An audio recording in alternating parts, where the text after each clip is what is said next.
The moment Captain Laura Bennett pointed at Ryan Cole and declared him unfit to fly, she thought she held all the power. Standing in front of the entire ground crew with her 4 gold stripes gleaming, she demanded his immediate removal from her cockpit. The quiet single father didn't argue. He didn't defend himself. He simply nodded and stepped back into the freezing pre-dawn darkness, his silence more unnerving than any protest. What Laura didn't know, what would soon shatter her world, was that the man she just humiliated wasn't just a co-pilot. He owned the very aircraft she refused to let him fly. If you're ready to discover how one woman's arrogance led to her most devastating lesson, stay with me until the end. And don't forget to hit that like button and drop a comment telling me what city you're watching from. I love seeing how far these stories travel. The pre-dawn cold cut through the tarmac like broken glass, sharp and unforgiving.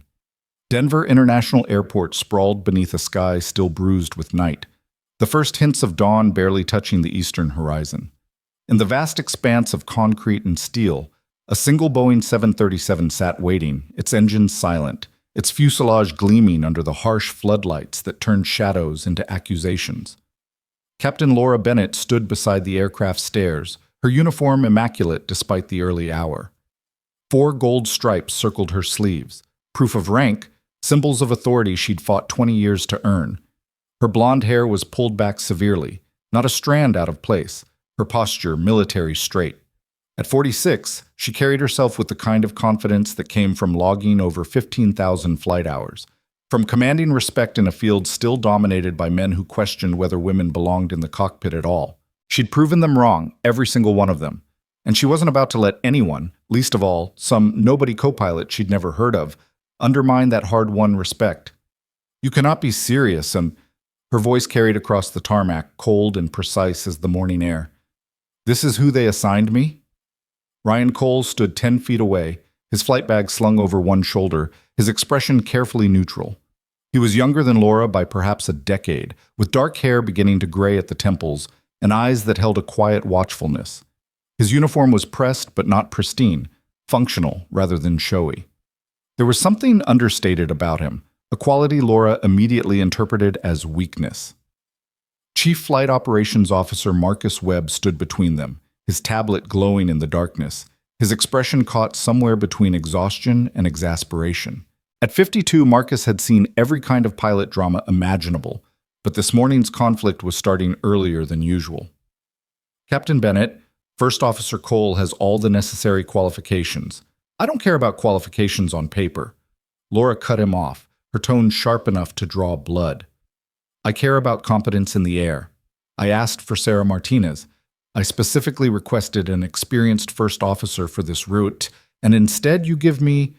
She gestured dismissively toward Ryan. Him. Ryan didn't react. His hands remained loose at his sides, his breathing even. He'd been through worse than a captain's disdain. Much worse. First Officer Martinez called in sick at 0300, Marcus explained, his patience wearing thin. Ryan is fully qualified to fly this route. He's logged over 8,000 hours, holds type ratings on... I don't know him. Laura's interruption was absolute. I've never flown with him. I've never even seen his name on the roster before today. For all I know, he got his license from a correspondence course. The insult hung in the cold air, ugly and deliberate.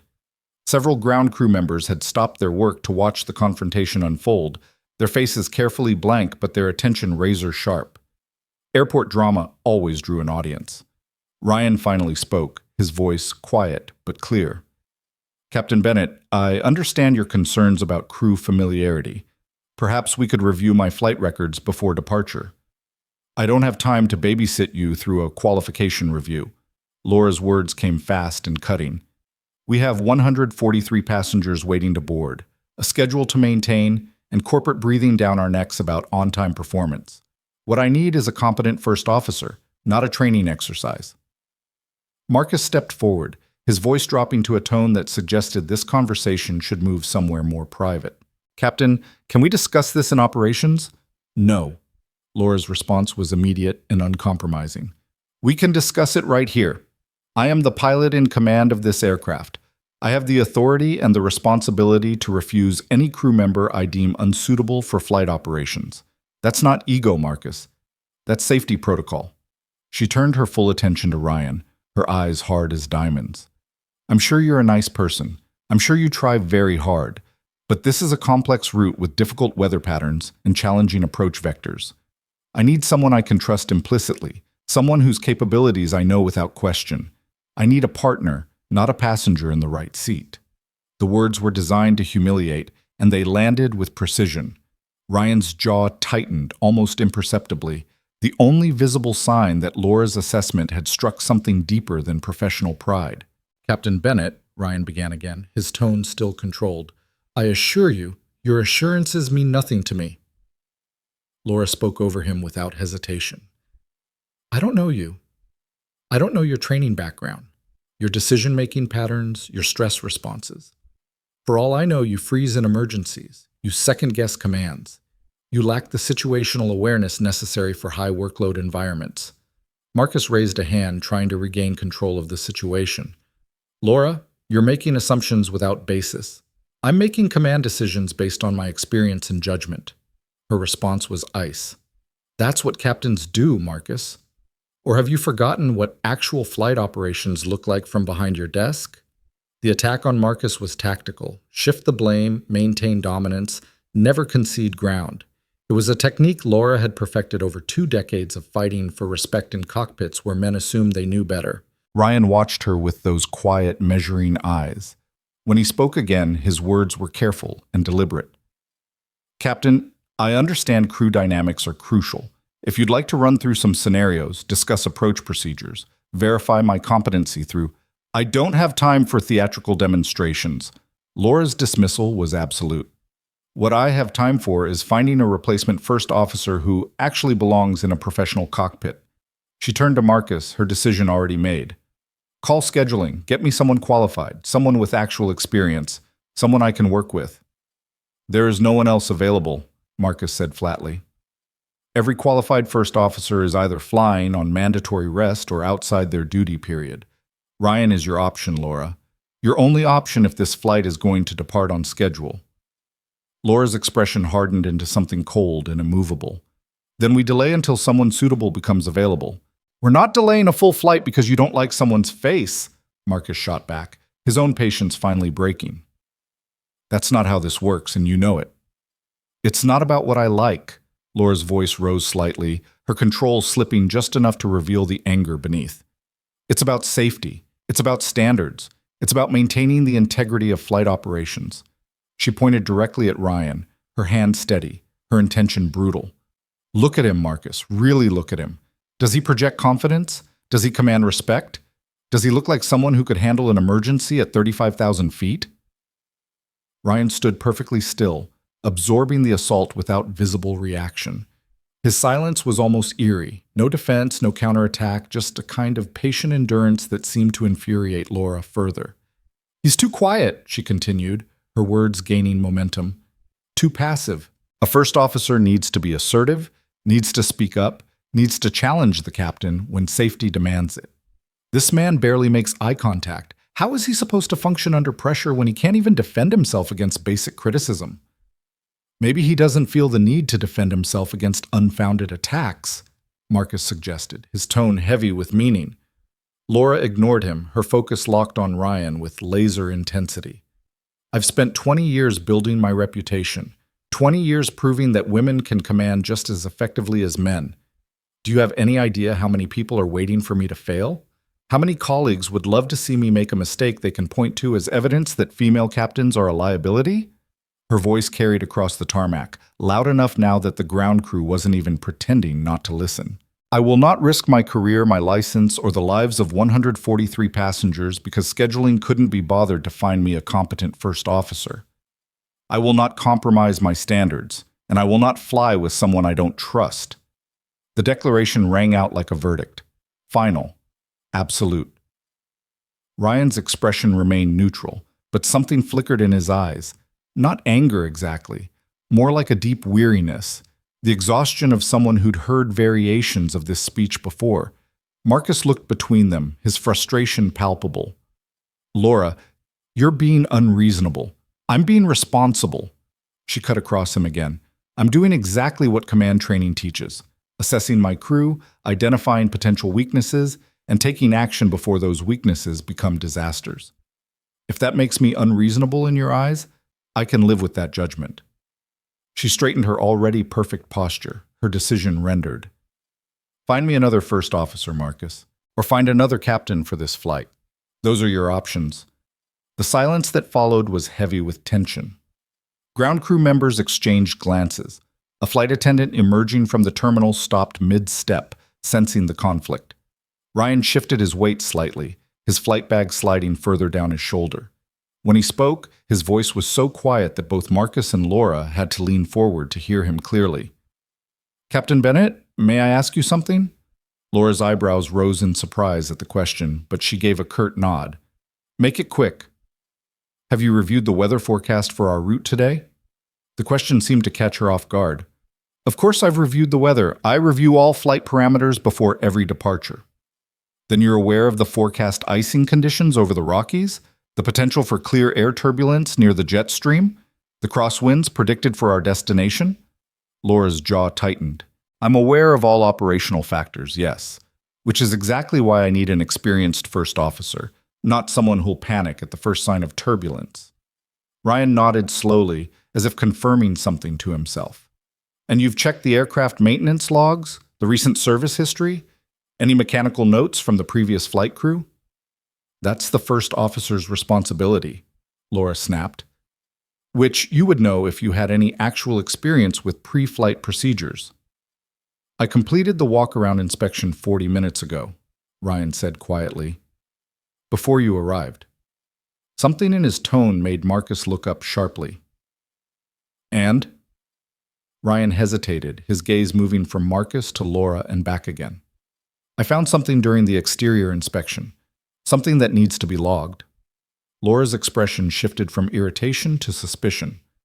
"What kind of something?" "A hydraulic fluid seepage.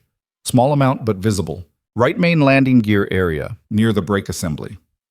The words fell into the conversation like stones into still water, creating ripples that spread outward in invisible but undeniable patterns. Marcus immediately pulled his tablet closer, his fingers moving across the screen. "How much seepage?" "Not substantial," Ryan admitted.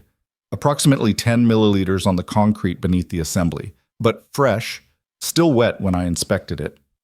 Laura's eyes narrowed. "And you're just mentioning this now? After all this drama, after wasting everyone's time with your presence, you suddenly remember you found a potential maintenance issue?" "I documented it immediately upon discovery," Ryan said, his tone unchanged. "I was waiting for the appropriate moment to brief the captain, but we haven't exactly had a professional pre-flight briefing." The gentle rebuke in his words was subtle but unmistakable. Laura's face flushed slightly. Marcus was already pulling up maintenance records, his expression growing more serious. "There's nothing logged from the previous crew, no hydraulic system alerts, no brake pressure anomalies." "The previous crew landed at 11 p.m. in low light conditions," Ryan offered. "They might not have noticed a small leak during their post-flight inspection." Laura crossed her arms, her stance defensive. "So you're saying you found something that multiple experienced pilots and professional maintenance crews missed?" "I'm saying I found hydraulic fluid on the ground during my walk-around inspection," Ryan corrected quietly. "What that means is for maintenance to determine." "Or," Laura's voice took on a sharp, accusatory edge, "you're inventing a problem to make yourself look competent, manufacturing a safety concern to justify your presence on this crew." The accusation was ugly enough to make Marcus inhale sharply. "Laura, that's entirely possible," Laura insisted, her conviction absolute. "He shows up to a flight where he knows he's not wanted, where the captain has legitimate concerns about his experience. What better way to prove his worth than to discover a convenient mechanical issue that makes him look thorough and safety conscious?" Ryan's expression remained carefully neutral, but his voice carried a new edge, subtle but present. "Captain Bennett, I have no interest in games. If you want to verify my findings, you're welcome to inspect the landing gear yourself. The seepage is visible to anyone who looks." "I'm not crawling around on the tarmac in my uniform to verify your claims," Laura shot back. "That's what maintenance crews are for." Marcus was already on his radio, his voice crisp and professional. "Ground maintenance, this is ops. Need an immediate inspection on aircraft 737, tail number November 437, Bravo. Possible hydraulic leak, right main landing gear. Priority check, please. The radio crackled. Copy, ops. Maintenance team en route. ETA 3 minutes. Laura rounded on Marcus, her frustration boiling over. You're actually taking his word on this? You're delaying a full flight based on the unverified claims of a first officer we know nothing about? I'm following safety protocols, Marcus replied, his tone brooking no argument. Any crew member reports a potential mechanical issue, we investigate. That's not negotiable, Laura. You know that. What I know, Laura said, her words clipped and precise, is that this smells like manipulation. This smells like someone trying to undermine my authority by creating a situation where he gets to play hero. She turned her full attention back to Ryan, her eyes blazing. You think I don't see what you're doing? You think I haven't dealt with ambitious first officers who try to make their captains look incompetent? This is a classic power play. Find a problem the captain supposedly missed, make yourself look thorough and safety conscious, undermine her command authority. Ryan met her gaze steadily. I'm not trying to undermine anyone, Captain. I'm trying to ensure we don't take off in an aircraft with a hydraulic system malfunction. If there even is a malfunction, Laura shot back. If you're not just wasting everyone's time to prove some kind of point. A white maintenance truck appeared in the distance, its yellow lights flashing as it approached the aircraft. Laura watched it come, her jaw set, her entire posture radiating indignation. 2 maintenance technicians climbed out carrying flashlights and inspection equipment. The senior tech, a woman in her 50s with grease-stained coveralls and shrewd eyes, approached Marcus first. What have we got, Mark? First Officer Cole reports hydraulic seepage, right main gear area. Says he spotted it during his walk-around. The tech's eyes shifted to Ryan. Show me. Ryan led the way around the aircraft's nose, moving with the confident efficiency of someone who knew exactly what he was doing. Laura followed, her skepticism evident in every step. Marcus brought up the rear, his tablet still in hand. They reached the right main landing gear, and Ryan pointed without touching anything. There, beneath the brake assembly, fresh fluid on the concrete, approximately 10 milliliters. I didn't want to contaminate the area, so I only made visual confirmation. The senior technician crouched down, her flashlight beam cutting through the pre-dawn darkness. She studied the concrete for several long seconds, then shifted her attention upward to the landing gear assembly itself. The silence stretched out, taut as a wire. Finally, the tech stood up, brushing dirt from her knees. He's right. Hydraulic fluid, type 5000. Fresh seepage. I can see the wet spot on the brake line housing. Laura's face went pale, then flushed. How much? Hard to say without getting the bird up on jacks, but I can see active weeping from what looks like a fitting. Could be just a loose connection. Could be a compromised seal. The tech's expression was serious.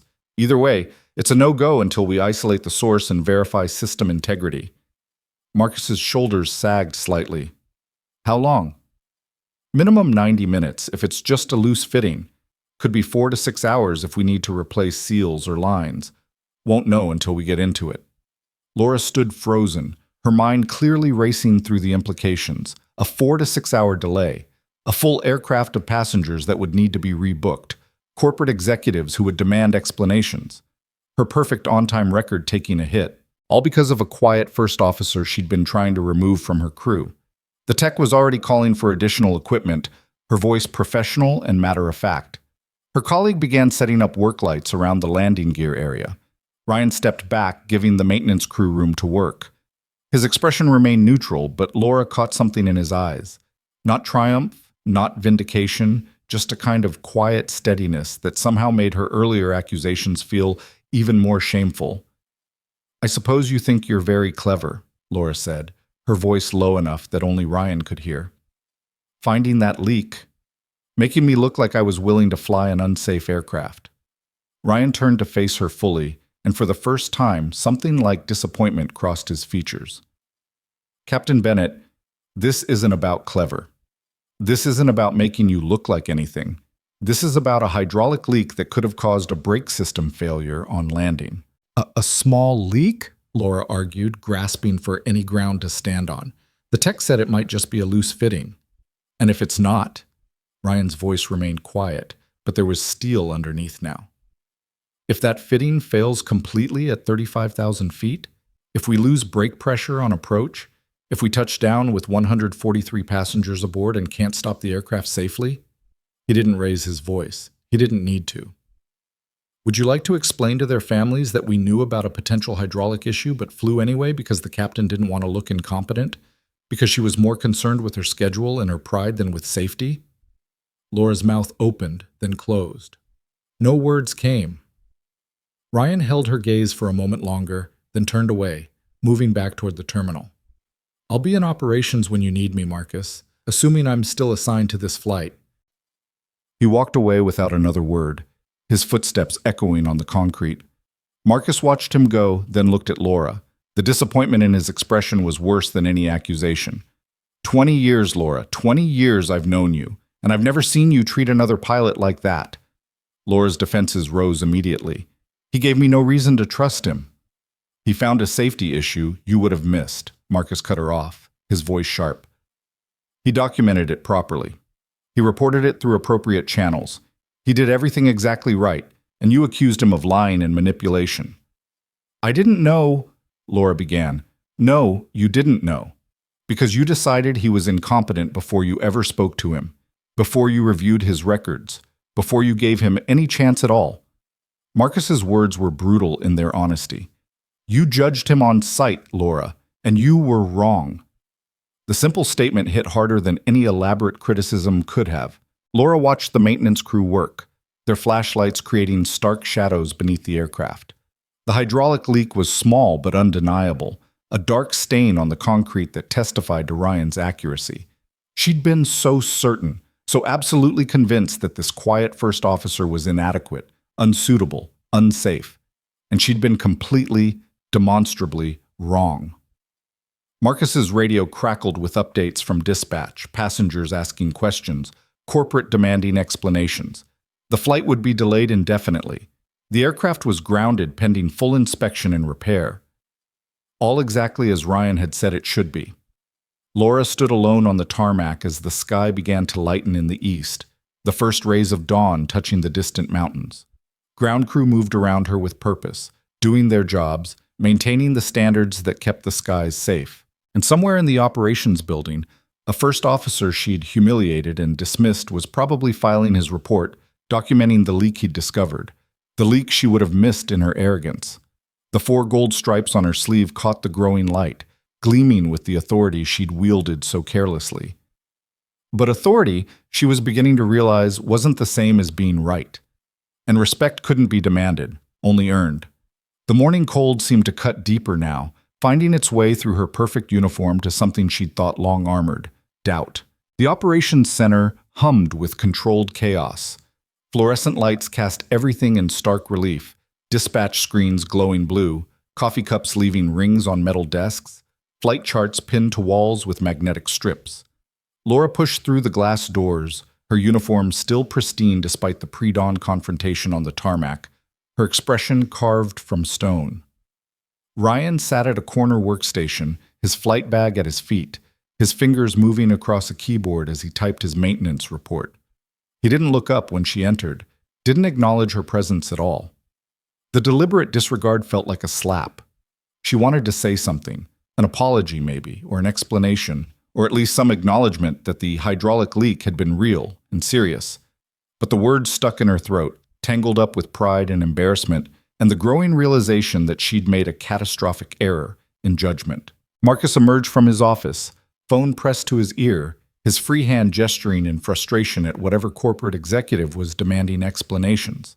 He saw Laura and motioned her toward the conference room, his expression making clear this wasn't optional. Laura followed him into the small glass-walled space, aware that the entire operations staff could see them even if they couldn't hear the conversation.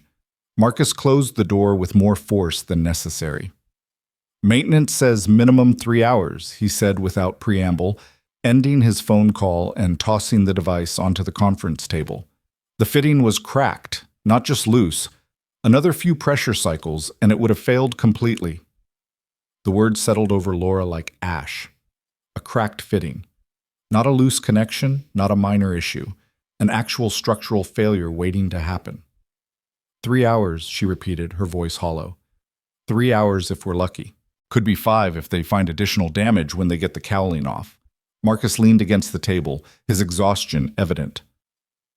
Corporate is livid. We've got 143 passengers to rebook, connecting flights to rearrange, hotel accommodations to coordinate. The financial impact alone, I know, Laura cut him off. I understand the implications. Do you? Marcus's question was sharp. Do you understand that if Ryan hadn't caught that leak, if he hadn't insisted on logging it despite your resistance, we could have had a catastrophic brake failure on landing? Do you understand what that would have meant? Laura's hands clenched at her sides.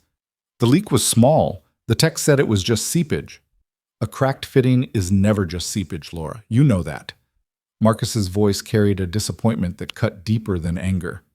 And even if it had been minor, even if it had been nothing at all, Ryan was right to report it. That's the job. That's what we train pilots to do. Identify potential issues and report them, even when it's inconvenient, even when it makes them unpopular. He pushed away from the table, moving to the window that overlooked the terminal. Especially when it makes them unpopular.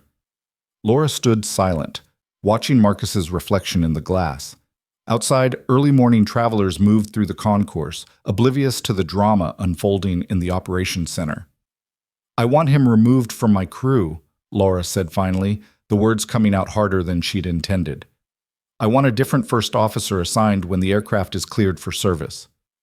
Marcus turned slowly, his expression incredulous. You're serious? Completely serious? Laura forced steel into her voice, trying to reclaim some measure of control. What happened out there proves my point. We have no working relationship. There's no trust, no communication, no crew coordination. He undermined my authority in front of ground staff, created conflict instead of following chain of command. He found a safety issue you missed, Marcus interrupted. He documented it properly. He reported it through correct channels. What exactly did he do wrong? He should have brought it to me privately, Laura insisted. He should have discussed it quietly, pilot to pilot, before escalating to operations. Instead, he went over my head, made me look incompetent in front of the entire ground crew. You made yourself look incompetent, Marcus said bluntly. Ryan did his job. You're the one who turned it into a spectacle. The truth of that statement burned, but Laura pushed back against it. He knew reporting that leak would delay the flight. He knew it would make me look bad for wanting to proceed. This was calculated, Marcus. This was him proving a point. What point would that be? Marcus's voice carried an edge of disbelief. That safety matters more than ego? That following procedures is more important than protecting a captain's pride? That he's somehow superior to me? Laura shot back. That his judgment is better, his standards higher, his dedication to safety more authentic than mine. He set me up to fail, Marcus. He found that leak and waited. Let me dig myself deeper before revealing it. Marcus studied her for a long moment, his expression unreadable. You really believe that? I know how ambitious first officers operate, Laura said. I've seen them try to make captains look incompetent so they can advance their own careers. I've watched them undermine command authority, second-guess decisions, create conflicts that make flight operations impossible. And you think Ryan is doing that? Marcus's tone suggested she was missing something fundamental. You think a first officer who quietly documents safety issues and reports them through proper channels is playing political games? I think a first officer who shows up out of nowhere, gets publicly rejected by his captain, and then conveniently discovers a mechanical issue is doing more than just his job. Laura's voice rose slightly. I think he's making a statement, and I think putting us together in a cockpit is a disaster waiting to happen. Marcus crossed his arms, his stance shifting into something more confrontational. Laura, do you know anything about Ryan Cole's background? The question caught her off guard. I know he claims 8,000 flight hours. I know scheduling pulled him from somewhere without warning. He didn't come from scheduling, Marcus interrupted. He came from corporate. He was in Denver for a board meeting. Laura's brow furrowed. A board meeting? What board meeting? The quarterly review. The one where ownership discusses fleet operations, safety standards, financial performance? Marcus's words were carefully measured. The one where people who own pieces of this company make decisions about how it runs. Something cold began forming in Laura's stomach. What are you saying? I'm saying you should have reviewed his file before you started making assumptions about his competence. Marcus moved to the conference table, pulling up something on his tablet. Ryan Cole. 12,000 flight hours, not 8. Type ratings on 7 different aircraft. Former Air Force pilot, flew rescue operations in Afghanistan. Civilian career includes 10 years as a check airman, 3 years as a training captain, 2 years in fleet safety management. He turned the tablet toward Laura, showing her a personnel file she should have read before ever stepping onto that tarmac. And, Marcus continued, his voice dropping lower, he's also the co-owner of this aircraft and 15 others in our fleet. He owns 37% of this company, Laura. He's not just a first officer. He's one of the people who signs your paychecks. The words hit Laura like physical blows. She felt the blood drain from her face, felt her carefully constructed worldview tilt and crack. That's not possible, she whispered. Owners don't fly routes. Owners don't sit right seat. Ryan does. Marcus's tone carried no satisfaction in delivering this information, only a kind of weary resignation. He flies 2 shifts a month, always as first officer, always giving command authority to the assigned captain. Says it keeps him connected to actual operations, helps him understand what pilots deal with every day. Laura reached for the conference table, needing something solid to hold on to. Why wasn't I told? Why didn't anyone inform me that I was flying with what? An owner? Marcus's question was pointed. Would that have changed how you treated him? Would you have been more respectful if you'd known he could fire you? The implication stung. Laura wanted to say yes, wanted to claim she would have behaved differently with that knowledge. But the honesty in Marcus's eyes demanded truth. I would have been professional, she said finally. You should be professional with every crew member, regardless of their rank or position. Marcus took his tablet back, his disappointment palpable. That's what professionalism means, Laura. Treating people with respect because it's right, not because they have power over you. Laura sank into one of the conference room chairs, her legs suddenly unsteady. Through the glass walls, she could see Ryan still at his workstation, still typing his report, still appearing completely unaffected by the chaos he'd created. Except he hadn't created chaos. She had. He didn't identify himself, Laura said, grasping for any justification. He didn't tell me who he was. He let me believe. He let you reveal exactly who you are, Marcus interrupted. And now we both have to deal with the consequences. The fluorescent light seemed too bright suddenly, the operations center too small. Laura pressed her fingers against her temples, feeling the beginning of a headache. What happens now? She asked quietly. Marcus settled into the chair across from her, his expression grave. Now Ryan finishes his report. Maintenance completes their inspection and repair. And then you have a decision to make. What decision? Whether to proceed with Ryan as your first officer or request a different assignment entirely. Marcus's words were careful. I can't force you to fly with someone you don't trust, but I also can't have a captain who refuses to work with qualified crew members based on personal prejudice. It's not prejudice, Laura protested. It's professional judgment. Based on what? Marcus challenged. Based on him being too quiet, too passive? Based on assumptions you made in 30 seconds without reviewing his qualifications or speaking to him as an equal? Laura wanted to argue, wanted to defend her initial assessment, but every justification she'd used that morning rang hollow now, exposed as the rationalizations they'd always been. I thought he was incompetent, she admitted, her voice barely above a whisper. I looked at him and saw someone who didn't belong in a professional cockpit, someone who'd gotten his position through luck or connections rather than skill. Why? Marcus's question was simple but devastating. What about him made you think that? Laura opened her mouth, then closed it. What had made her think that? Ryan's quiet demeanor? His understated presence? The fact that she'd never heard his name before despite his extensive background? Or something else? Something she didn't want to examine too closely? He didn't fit my image of what a competent first officer looks like, she said finally, the admission tasting like ashes. Marcus nodded slowly. And what does a competent first officer look like, Laura? The question hung between them, loaded with implications Laura wasn't ready to face. Through the glass, she watched Ryan close his laptop, stand, and gather his flight bag. He moved with quiet efficiency, no wasted motion, no dramatic gestures. Everything about him suggested competence and experience, but she'd been too blinded by her own assumptions to see it. "I need to talk to him," Laura said suddenly. Marcus raised an eyebrow. "To apologize?" "To explain." Laura stood, straightening her uniform reflexively. "To clear the air so we can move forward professionally." "And if he doesn't want to move forward with you?" Marcus posed the question gently. "If he requests a different captain?" The possibility hadn't occurred to Laura. She'd been so focused on her own right to refuse a crew member, she hadn't considered that Ryan might refuse her. "Can he do that?" she asked. "He owns 37% of the company," Marcus reminded her. "He can do whatever he wants, but that's not really the question, is it?" Laura met his eyes, understanding dawning. "The question is whether he should have to." "Exactly." Marcus stood as well, moving toward the conference room door. Ryan could end this right now. One word to the board, one complaint about hostile work environment, and you'd be grounded pending investigation. But he hasn't done that. He filed his maintenance report, documented the safety issue, and now he's waiting to see what happens next. "Why?" Laura asked. "Why wouldn't he protect himself? Why wouldn't he demand a different captain after how I treated him?" Marcus paused at the door, his hand on the handle.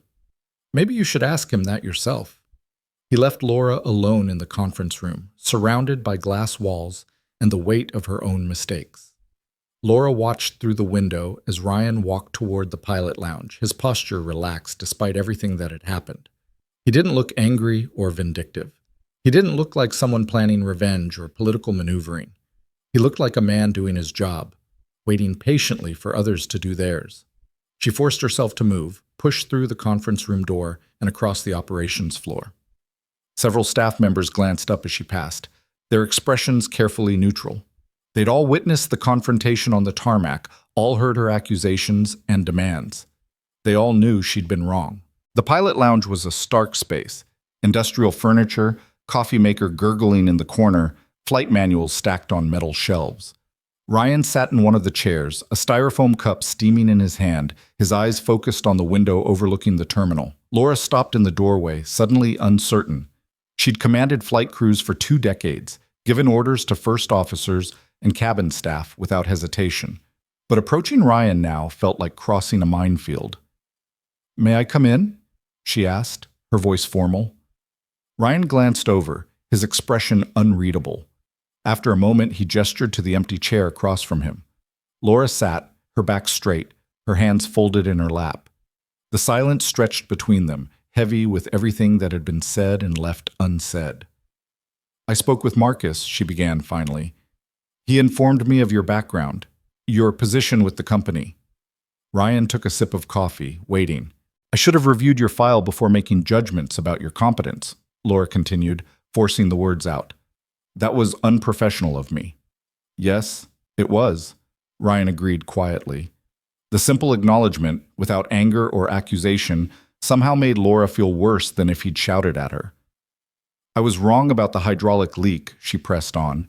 "You were right to report it, right to insist on proper documentation. The maintenance crew confirmed it was a serious issue." "Yes, it was," Ryan said again, his tone unchanged.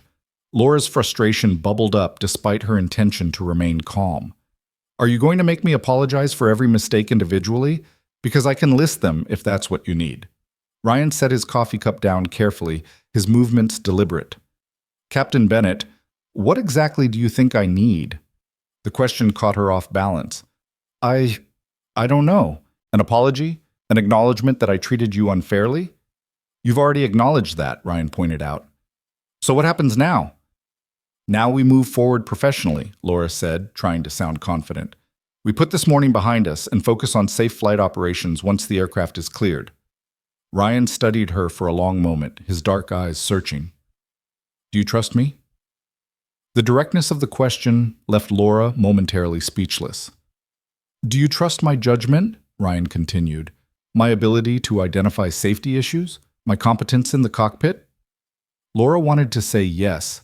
She wanted to claim that learning about his background had changed her perception completely, but Ryan's steady gaze demanded honesty. "I don't know you well enough to trust you," she admitted. Ryan nodded, as if this was the answer he'd expected. Then we have a problem. Because I can't fly as your first officer if you don't trust me. Not safely, not effectively. But you're qualified, Laura began. Qualification isn't the same as trust, Ryan interrupted gently. You were right about that this morning, even if you were wrong about everything else. Flight crews need to trust each other. They need to communicate openly, support each other's decisions, verify each other's judgments. None of that works if the captain doesn't trust her first officer. He leaned forward slightly, his expression serious. So I'll ask you again, Captain Bennett, do you trust me? Not my resume, not my flight hours, not my position in the company, me. The person who'll be sitting beside you at 35,000 feet when something goes wrong. Laura looked into his eyes and saw patience mixed with something else, a kind of tired wisdom that suggested Ryan had been through versions of this conversation before. I don't know, she said honestly. I want to, but I don't know you. And what happened this morning, my reaction, my assumptions, I don't trust my own judgment about you anymore. The admission felt like defeat, but Ryan's expression softened slightly. That's fair, he said. At least it's honest. He picked up his coffee cup again, cradling it between his hands. You want to know why I didn't tell you who I was this morning? Why I let you make all those assumptions without correcting them? Laura nodded, not trusting her voice. Because I wanted to see how you'd treat someone you thought had no power, Ryan said simply. I wanted to know if you're the kind of captain who respects her crew or the kind who demands respect without earning it. The words should have stung, but they carried no malice. Just observation. And what did you learn? Laura asked. Ryan smiled faintly, though there was no humor in it. I learned that you're scared. I learned that you fought so hard for respect that you see challenges everywhere, even where none exist. I learned that you'd rather be feared than trusted. Each statement landed with precision, stripping away the layers of justification Laura had built around her behavior. I've worked in aviation for 30 years, Ryan continued. Military and civilian, large aircraft and small, commercial and private. And I've learned that the most dangerous pilots aren't the ones who lack skill. They're the ones who can't admit when they're wrong. The ones who prioritize their ego over safety. The ones who see crew coordination as a threat instead of a strength. He set his cup down on the small table between them. This morning, you exhibited all three of those behaviors, Captain Bennett, and that makes you dangerous, regardless of how many flight hours you've logged. The assessment was brutal in its accuracy. Laura felt exposed, every flaw and failure laid bare under Ryan's quiet scrutiny. So what do you want me to do? She asked, her voice rough. Do you want me to grovel? To beg your forgiveness? To resign so you can find a more agreeable captain? I want you to decide who you are, Ryan said. I want you to decide if you're the captain who can admit mistakes and learn from them, or the captain who doubles down on bad decisions to protect her pride. He stood, gathering his flight bag. The aircraft will be ready in about 3 hours. Marcus will assign me to whatever flight needs coverage. If that's your flight, then we'll work together professionally. If not, we'll probably never interact again. And if we do fly together, Laura asked, what then? Ryan paused in the doorway, looking back at her. Then you'll be the pilot in command, and I'll be your first officer. I'll follow your orders, support your decisions, and speak up when safety demands it. I'll do my job exactly the way I was trained to do it. That's it? Laura's voice carried surprise. After everything that happened, you'd just move forward like nothing occurred? I didn't say like nothing occurred, Ryan corrected. I said I'd do my job. What you do with yours is up to you. He walked out of the lounge, leaving Laura alone with the cold remains of her pride and the growing realization that she'd been tested this morning, and failed completely. The coffee in Laura's hand had gone cold, but she didn't notice. She sat in the pilot lounge long after Ryan left, staring at the empty doorway where he'd stood moments before delivering his devastating assessment of her character. The fluorescent lights hummed overhead, marking time in a space that felt suddenly too small, too exposed. She'd been wrong. Not just about the hydraulic leak, not just about Ryan's qualifications. She'd been wrong about everything, her assumptions, her authority, her understanding of what command actually meant. The realization settled over her like ice water, shocking and inescapable. Her phone buzzed. A text from Marcus. Aircraft cleared. Maintenance signed off. Departing in 90 minutes. You're still PIC if you want it. if she wanted it. The conditional hung there, a question she'd never had to consider before. Laura Bennett always wanted command. Laura Bennett always flew. But did she deserve to? She forced herself to stand, to move, to walk back through the operations center where staff members carefully avoided her eyes. Everyone knew what had happened on the tarmac. Everyone had witnessed her humiliation, her wrongness, her spectacular failure of judgment. The bulletin board near dispatch caught her attention. Crew assignments, flight schedules, safety notices. And there, among the routine postings, a memorandum she'd never bothered to read. Reminder, owner pilots in active rotation.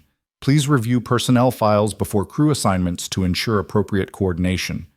The memo was dated 3 months ago. 3 months of warnings she'd ignored because she'd never imagined an owner would actually fly routes, would actually sit beside her in the cockpit, would actually submit to her command authority. Except Ryan hadn't submitted to anything. He'd simply done his job while she'd revealed exactly who she was beneath the 4 gold stripes and the perfect uniform. Laura pulled out her phone and opened the crew database, finding Ryan's file with fingers that trembled slightly. The photo showed him in a flight suit, squinting against bright sunlight, his expression serious but not severe. The text beside it read like a resume from someone who'd lived 3 different careers. United States Air Force, 12 years. Rescue operations, combat zones, medals for valor. Civilian transition through a regional carrier, rapid advancement to captain, then check airman. Move to fleet safety, implementation of new training protocols that reduced incident rates by 40%. Purchase of ownership stake in the company 5 years ago, followed by insistence on maintaining active flight status to stay connected to operational realities. Laura scrolled through his evaluation reports, each one glowing. Exceptional judgment under pressure. Natural leader who builds crew confidence. Safety-focused without being rigid. Communicates with clarity and respect. She closed her eyes against the damning evidence of her own blindness. Her phone buzzed again. Another text from Marcus. Ryan requested different assignment, found him a flight to Seattle. You'll have First Officer Martinez when she arrives in 40 minutes. Thought you should know. The words hit harder than any accusation could have. Ryan hadn't demanded her removal. He hadn't filed complaints or threatened her position. He'd simply asked to fly somewhere else, to work with someone else, to avoid the toxic dynamic she'd created. It was the most professional response possible, and somehow that made Laura feel worse than if he'd raged or retaliated. She typed a response to Marcus. I need to talk to Ryan before he leaves. The reply came quickly. He's in maintenance bay checking the repair work. Bay 7. Laura pocketed her phone and headed for the maintenance area, her heels clicking against polished floors that gave way to rough concrete. The maintenance bays smelled of hydraulic fluid and jet fuel, mechanical and honest. Workers in coveralls moved between aircraft with practiced efficiency, their competence evident in every gesture. Bay 7 housed their Boeing 737, now lowered from its jacks, the right landing gear assembly gleaming with fresh seals and new fittings. Ryan stood beside the lead maintenance technician, both of them examining a clipboard thick with documentation. The crack propagated from stress corrosion, the tech was explaining, pointing to something Laura couldn't see from her position near the bay entrance. The fitting was original equipment, over 15 years old, should have been replaced during the last major inspection, but it passed visual check. Until it didn't, Ryan said quietly. Until it didn't, the tech agreed. You probably saved a lot of lives this morning, catching that leak. Another few cycles and it would have failed catastrophically. Ryan's expression remained neutral, accepting the assessment without pride or satisfaction. Just doing the walk-around properly. Most pilots skip half the checklist, the tech countered, especially experienced ones. They think they know what they'll find, so they stop really looking. That's when you miss things, Ryan said. When you stop looking because you think you already know. The words carried weight beyond their surface meaning, and Laura felt them like arrows finding their mark. She stepped into the bay, her presence drawing both men's attention. The maintenance tech glanced between them, reading the tension, then made a diplomatic retreat. I'll file the final paperwork. Aircraft's cleared for service, First Officer Cole. Ryan nodded his thanks, waiting until the tech was out of earshot before turning his full attention to Laura. His expression was polite but distant, professional but wary. Captain Bennett, I heard you requested a different assignment, Laura said, dispensing with preamble. Seattle flight. Yes. Ryan's confirmation was simple, offering no explanation. Because of me. Because of us, Ryan corrected gently, because what happened this morning demonstrated that we can't work together effectively. That's not a failure on your part or mine, it's just reality. Laura moved closer to the aircraft, running her hand along the fuselage's cool metal surface. Marcus told me your background, your real background, the Air Force service, the rescue operations, the safety management position. I assumed he would, Ryan said. I should have read your file before making assumptions. Laura forced herself to meet his eyes. I should have treated you with professional respect regardless of your background. I should have done a lot of things differently this morning.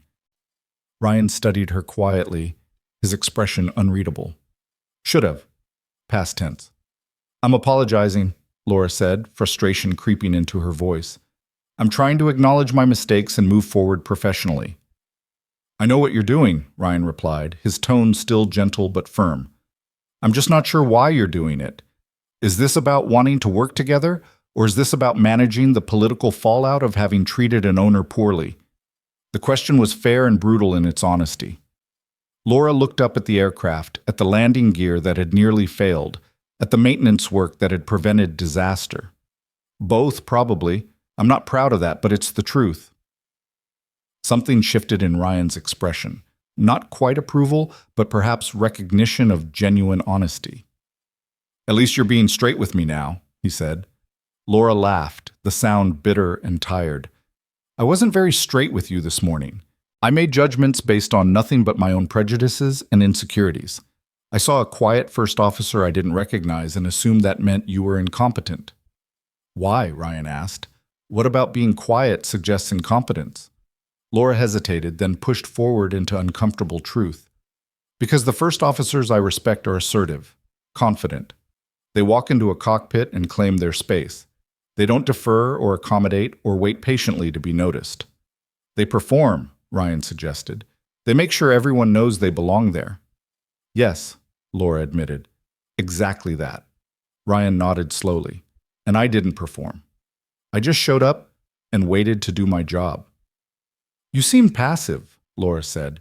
Too yielding, like someone who'd gotten their position through connections rather than competence. Like someone who didn't have to prove themselves, Ryan finished. Someone who already knew they belonged. The observation landed like a revelation. Laura stared at him, seeing the trap she'd built for herself. She'd mistaken confidence for performance, substance for show. She'd needed Ryan to justify his presence because she'd spent 20 years justifying her own. I've fought for every stripe on this uniform, she said quietly. Every hour in the logbook, every rating, every command position. I've had to prove myself over and over while watching men advance with half my qualifications and twice my opportunities. I know, Ryan said simply. You know? Laura's voice sharpened. How could you possibly know what it's like to be questioned at every level, to have your competence doubted, to work twice as hard for half the recognition? Ryan's expression remained calm, but something flickered in his eyes. You're right. I don't know what it's like to be a woman in aviation. I don't know what battles you've fought or what prejudices you've faced. He paused, choosing his words carefully. But I do know what it's like to be doubted. I know what it's like to have people make assumptions based on appearance rather than ability. And I know what it's like to carry anger about that into every interaction, waiting for the next person to prove they're just like all the others. Laura felt the words like a mirror held up to her own face, reflecting back truths she'd been avoiding. This morning, Ryan continued, you looked at me and saw someone who didn't belong. Someone who threatened your authority, your standards, your hard-won respect. And instead of giving me a chance to prove myself, you decided I wasn't worth the effort. I was wrong, Laura said, the admission coming easier now. I was completely wrong about you. Yes? Ryan agreed. But that's not really the issue, is it? The issue is whether you've learned anything from being wrong, whether you'll treat the next quiet first officer differently, or whether you'll make the same assumptions all over again. The challenge was clear, and Laura had no easy answer. I don't know, she said honestly. I want to say I've learned something, I want to believe this morning changed how I see things, but I've been operating certain ways for so long, I'm not sure I can change even if I want to. Ryan's expression softened slightly. At least that's honest. They stood in silence for a moment, the maintenance bay quiet except for distant sounds of work being done on other aircraft.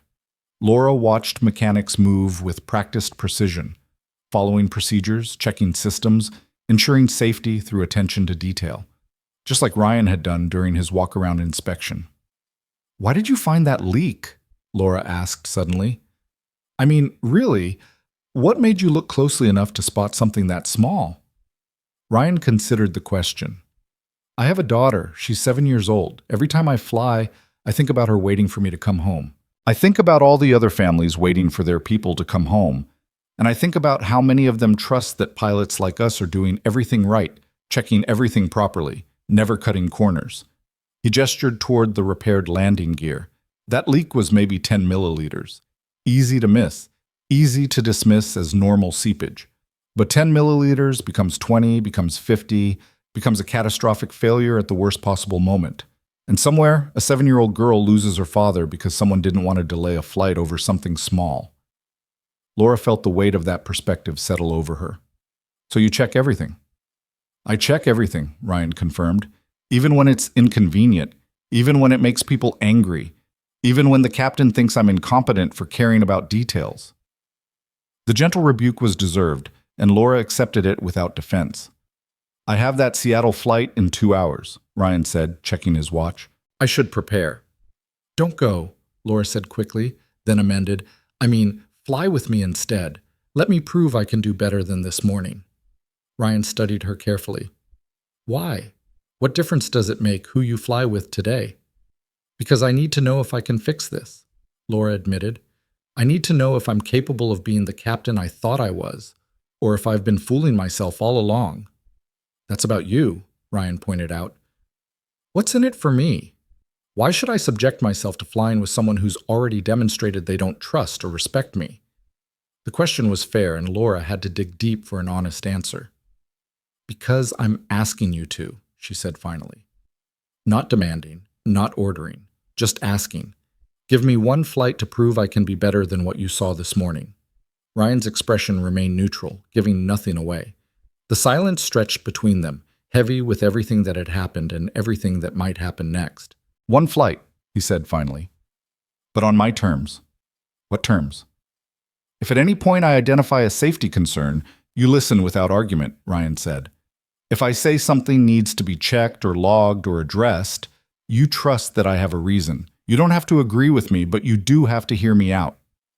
"Agreed," Laura said immediately. "And if this flight doesn't work, if we can't establish a functional working relationship, you don't make it my problem," Ryan continued. "You don't create a hostile work environment. You don't punish me for your own failures." The words stung, but Laura nodded. "Agreed." Ryan looked at her for a long moment, his dark eyes searching for something, sincerity maybe, or genuine commitment to change. "Okay," he said finally, "one flight. Let's see if you mean what you say." They walked back to operations together, their silence more comfortable than the tension that had defined the morning. Marcus looked up as they entered, surprise crossing his features when he saw them together. "Change of plans?" he asked carefully. "First Officer Cole will be flying with me after all," Laura said, keeping her voice professional. "Assuming the Seattle flight can find other coverage." Marcus glanced at Ryan, who gave a slight nod. "I'll make it happen. Gates in 45 minutes. Weather looks clear, minimal delays expected." "We'll be ready," Ryan said. Laura moved to her crew mailbox, pulling out updated flight plans and weather reports. Beside her, Ryan did the same, their movements synchronized by routine and training.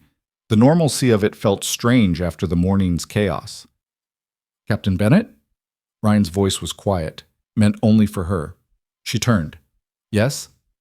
"Thank you for asking instead of demanding." His expression was serious but not unkind. "It matters." Laura felt something shift in her chest, something that might have been hope or might have been fear. "I'm going to mess this up, probably multiple times. I'm going to fall back into old habits and defensive patterns." "Probably," Ryan agreed. "But at least you're aware of it now. That's more than most people manage. They prepared for the flight in relative silence, reviewing checklists and confirming passenger counts.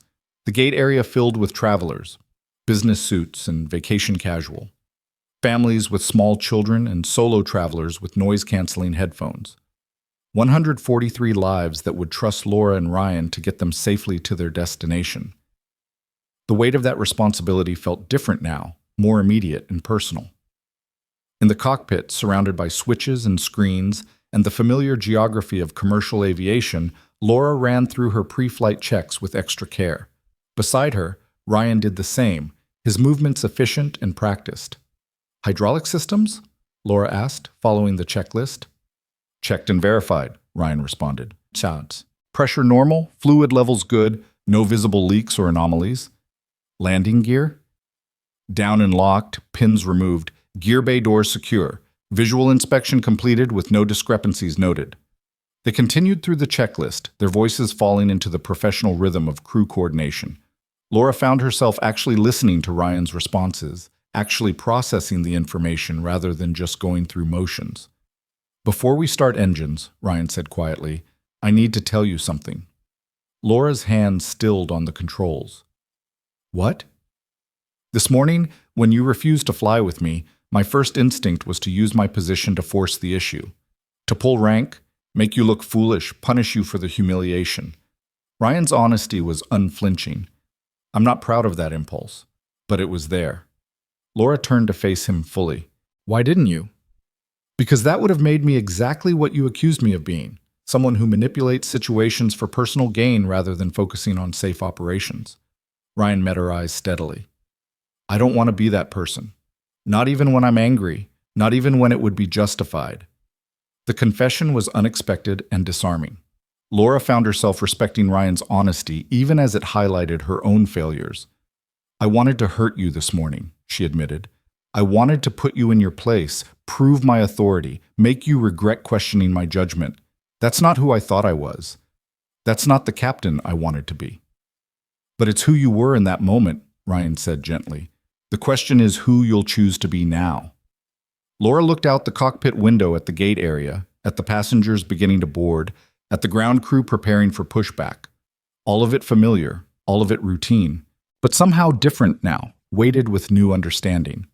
"I choose to be better," she said finally. "I choose to listen when my first officer speaks. I choose to value competence over confidence, substance over show. I choose to be the captain these passengers deserve." Ryan nodded slowly. "Then let's fly." They completed the startup sequence, Laura calling out items from the checklist while Ryan verified and responded. The engines spooled up with their familiar whine, power building, systems coming online. Ground control cleared them for pushback, and the aircraft began its slow reverse movement away from the gate. "Tower, this is November 437, Bravo, ready for taxi," Laura said into her headset, her voice steady and professional. "November 437, Bravo. Taxi to runway 28 via taxiway Alpha. Wind 270 at 12 knots. Taxi to 28 via Alpha, November 437 Bravo." The aircraft rolled forward, joining the queue of planes waiting for departure. Morning sunlight streamed through the cockpit windows, turning the Denver skyline golden and sharp. "I fly this route twice a month," Laura said as they waited their turn. "I've landed at this destination airport over 300 times. I know every approach vector, every altitude restriction, every common traffic pattern." "Okay," Ryan said, listening. "I'm telling you this because I want you to know that when I make command decisions, they're based on experience and knowledge, not ego or stubbornness." Laura kept her eyes on the aircraft ahead of them. "But I'm also telling you this because I realize now that experience can make you complacent, that knowing something well can make you stop really seeing it." She glanced at Ryan. "Like that hydraulic leak. I probably would have missed it because I'd done that walk around so many times. I stopped actually looking. I just went through the motions." "That happens to everyone eventually," Ryan said. "The key is catching yourself before it becomes dangerous." "How do you stay sharp?" Laura asked. "How do you avoid falling into that trap?" Ryan considered the question. "I imagine my daughter watching me do the inspection. I imagine having to explain to her why I skipped something or rushed through a check. Kids have this way of asking why about everything. It keeps you honest. The aircraft ahead of them lifted off, climbing steeply into the morning sky. Tower cleared them into position. November 437. Bravo, you're cleared for takeoff. Runway 28. Cleared for takeoff, 28, November 437. Bravo. Laura advanced the throttles smoothly, feeling the engines respond, feeling the aircraft accelerate down the runway. Beside her, Ryan monitored instruments, calling out speeds. 80 knots. Check. V1. Continue. Rotate. Laura pulled back on the yoke gently, and the aircraft lifted off the runway, Denver falling away beneath them. The landing gear retracted with familiar mechanical precision, the gear that Ryan's careful inspection had helped repair safely. Positive rate, Ryan called. Gear up, Laura confirmed. They climbed through scattered clouds, the Rocky Mountains spreading out to the west like a wall of stone and snow. Laura had flown this departure hundreds of times, but today she found herself noticing details she'd stopped seeing. The way light played across the peaks, the precise navigation points, the careful choreography of aircraft traffic. I need to tell you something, Laura said once they reached cruising altitude and engaged the autopilot. Something I'm not proud of. Ryan looked at her, waiting. This morning, before you arrived, I was reviewing crew assignments and saw a name I didn't recognize. My immediate thought was that scheduling had made a mistake, that they'd assigned me someone unqualified. Laura's hands rested on her lap, her confession measured but honest. I didn't even look at your file. I just decided you weren't good enough based on the fact that I didn't know you. Why are you telling me this? Ryan asked. Because I want you to understand that my behavior this morning wasn't about you. It was about my own insecurities, my own need to control everything, my own inability to trust people I haven't personally vetted. Laura met his eyes. You deserve better than that. Every first officer deserves better than that. Ryan was quiet for a moment, his expression thoughtful. Do you know why I bought into this company? Why I insisted on maintaining active flight status instead of just being an owner on paper? Laura shook her head.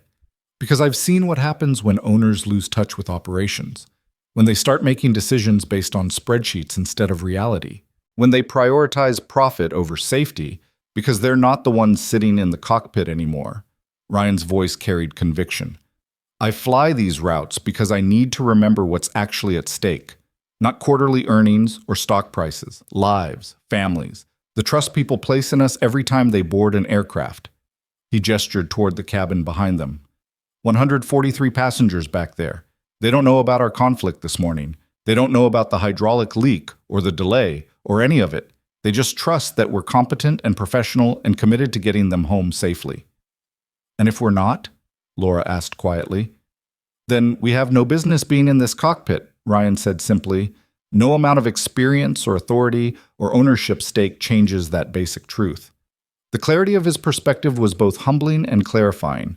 Laura had spent 20 years focused on proving herself, on defending her position, on maintaining her hard-won respect. She'd forgotten the fundamental purpose beneath all of it. I've been a captain for 12 years, she said, and I think I've been doing it wrong the whole time.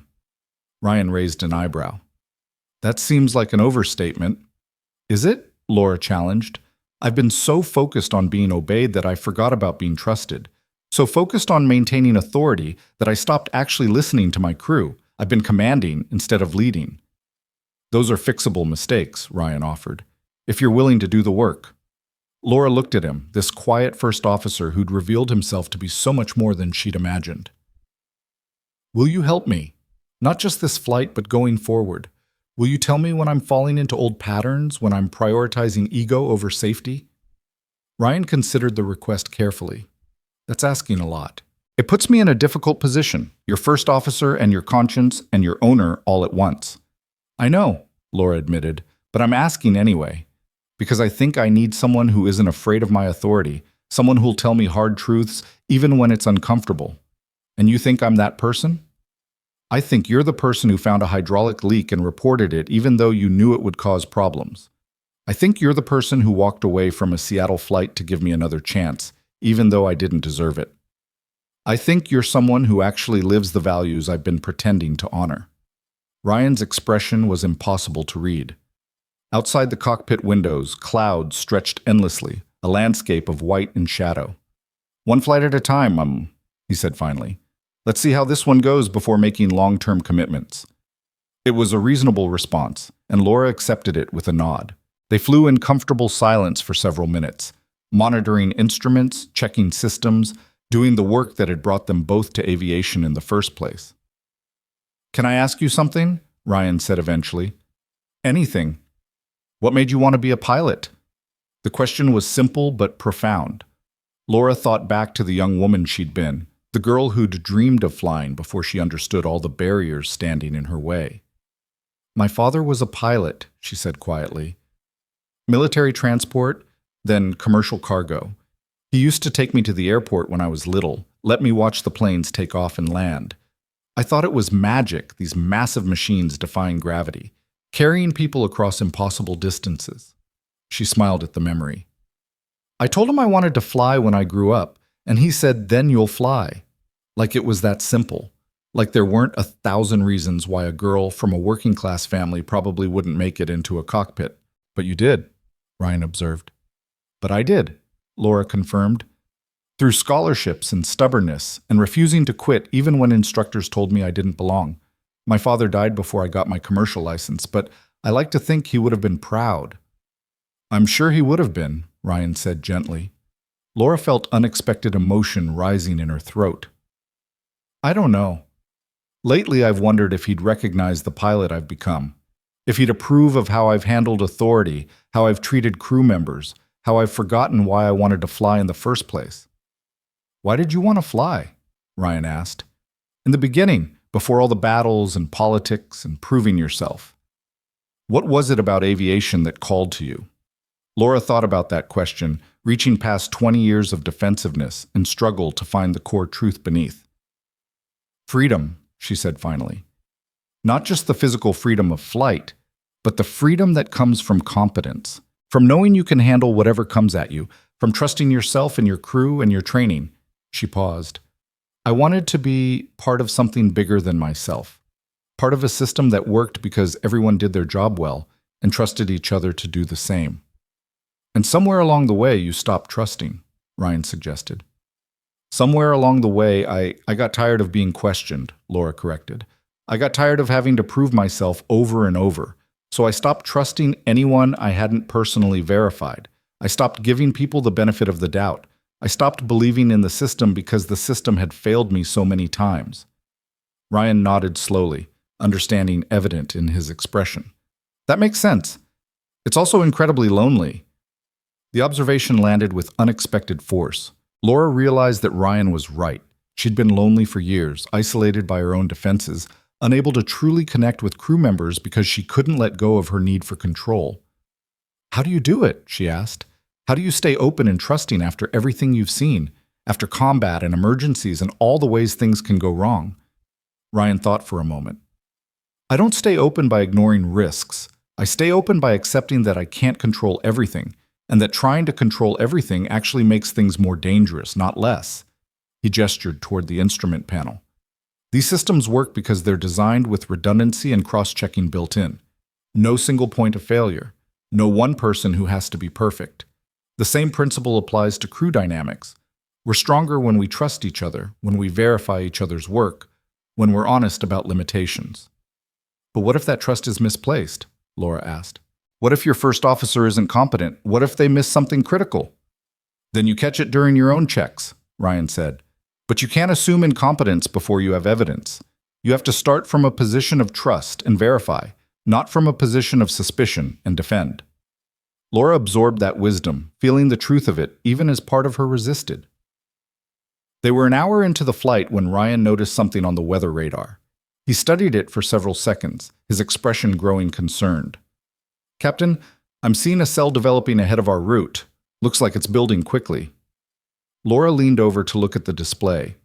The weather system was indeed growing, precipitation returned showing yellow and orange where there had been clear air moments before.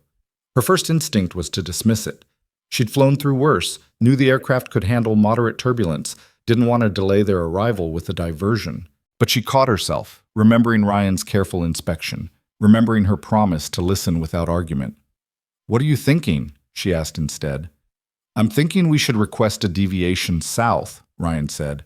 "Add maybe 15 minutes to our flight time, but keep us clear of that buildup."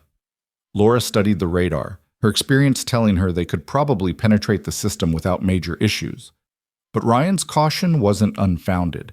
The cell was developing unusually quickly, and weather radar didn't always show the full picture. "You're concerned about more than turbulence," Laura observed. "I'm concerned about what we can't see," Ryan confirmed. "That rate of development suggests strong updrafts, possible wind shear, conditions that could turn moderate turbulence into something more serious very quickly." It was a judgment call. The kind captains made dozens of times every flight, balancing efficiency against caution, experience against uncertainty. The old Laura would have overruled him, would have cited her 300 landings at this destination, would have pressed forward to maintain schedule. The new Laura, the one trying to be better, considered his perspective honestly. "Request the deviation," she decided. "Better to add 15 minutes than to push into conditions we're uncertain about." Ryan's expression showed surprise, quickly masked by professionalism. He keyed the radio. "Center, November 437 Bravo requesting deviation 20 miles south of course to avoid weather buildup." "November 437 Bravo deviation approved. Advise when able to return to course."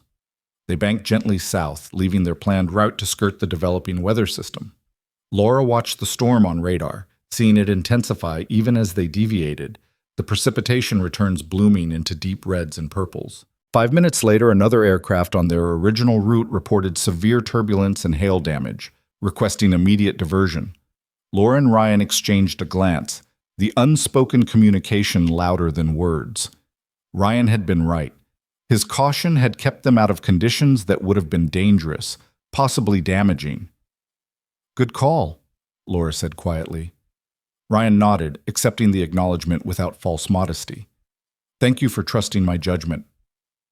The simple exchange felt like a turning point, a moment of genuine crew coordination built on mutual respect rather than hierarchy and fear. They flew the rest of the route in relative silence, comfortable now, their partnership finding its rhythm. When they began their approach, Laura found herself actually listening to Ryan's callouts, actually considering his input, actually working with him rather than just beside him. The landing was smooth, the touchdown gentle.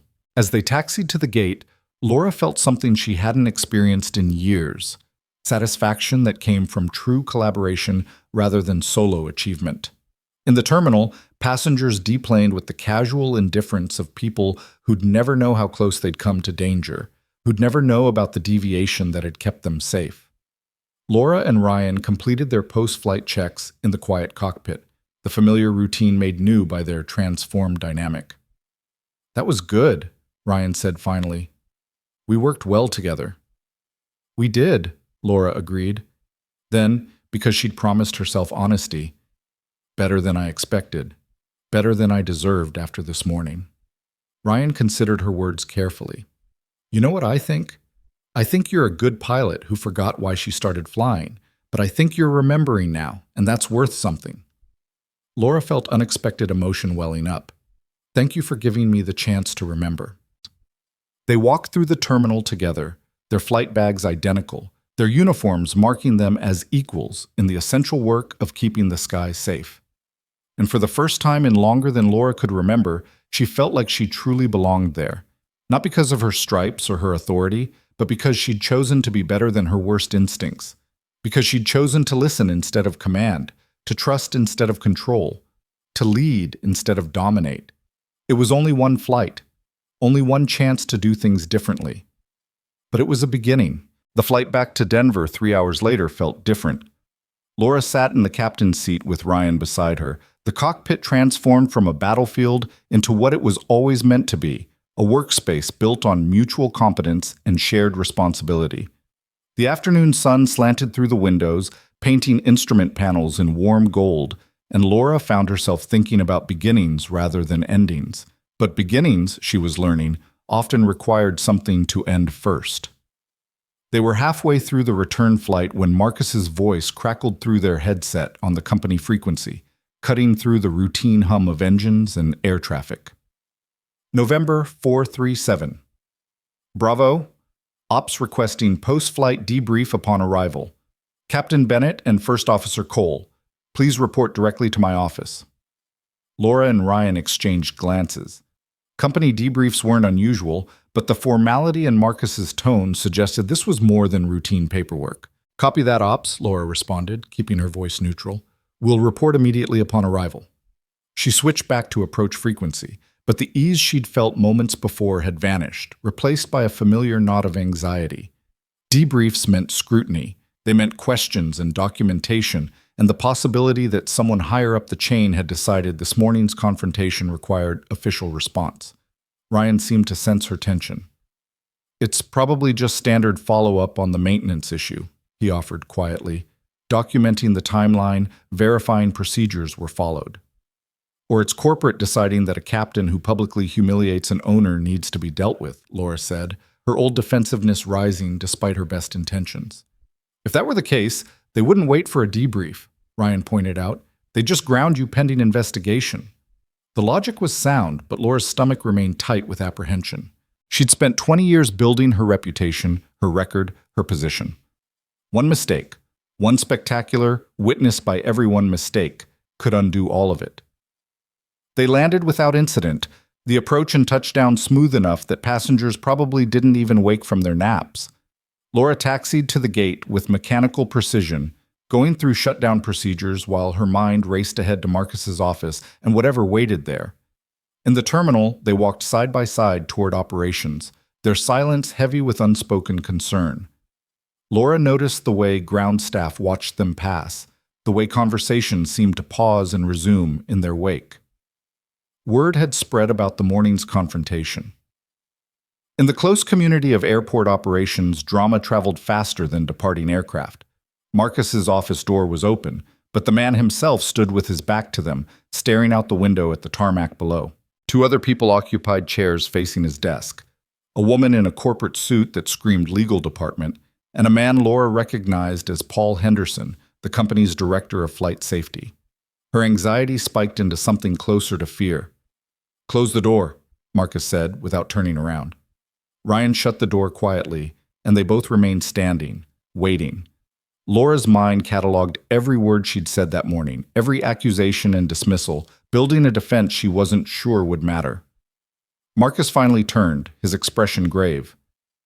"Sit down, both of you." They sat. The woman from legal opened a leather portfolio, her pen poised over a yellow legal pad. Paul Henderson's weathered face showed nothing but professional neutrality. "First," Marcus began, settling into his own chair, "I want to confirm that the flight just completed proceeded without incident. Any issues, concerns, or discrepancies that need to be logged?" "No, sir," Laura said, falling into formal protocol. "Flight was routine. We deviated south to avoid a developing weather system, but that's documented in the flight log." "The deviation was appropriate and well executed," Ryan added. "No passenger complaints, no mechanical issues, aircraft performed normally." Marcus nodded, making a note. "Good. Now, let's talk about this morning." Laura's hands clenched in her lap, hidden beneath the edge of Marcus's desk. She forced herself to breathe evenly, to maintain composure even as her career potentially unraveled. "I've received multiple reports," Marcus continued, "from ground crew, gate staff, and maintenance personnel regarding the confrontation between Captain Bennett and First Officer Cole prior to the originally scheduled departure. I've also reviewed the maintenance logs, the delay documentation, and First Officer Cole's incident report." He paused, letting the weight of that information settle. "Paul, you want to take this part?" Paul Henderson leaned forward, his elbows on his knees, his expression serious. "I've been in flight safety for 32 years. I've investigated hundreds of incidents, near misses, and crew coordination failures. What happened this morning displays concerning patterns I can't ignore." Laura felt her chest tighten. This was it. This was where they grounded her, where they documented her failure, where 20 years of work ended because she'd let her insecurities override her judgment. "First Officer Cole's discovery of the hydraulic leak likely prevented a serious incident," Paul continued. "The cracked fitting would have failed within the next few flight cycles. We're talking potential brake system failure, possible loss of directional control on landing, risk to passengers and crew." He pulled out a photograph showing the damaged fitting, the crack clearly visible even in the image. This is the kind of thing that ends up in NTSB reports, the kind of thing that destroys careers and companies and lives. Laura forced herself to look at the photograph, to really see what Ryan had found, what she would have missed in her arrogance. First Officer Cole followed proper procedure, Paul said.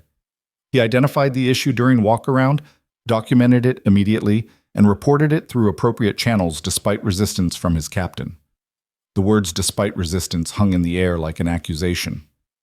Captain Bennett, Paul turned his attention fully to Laura.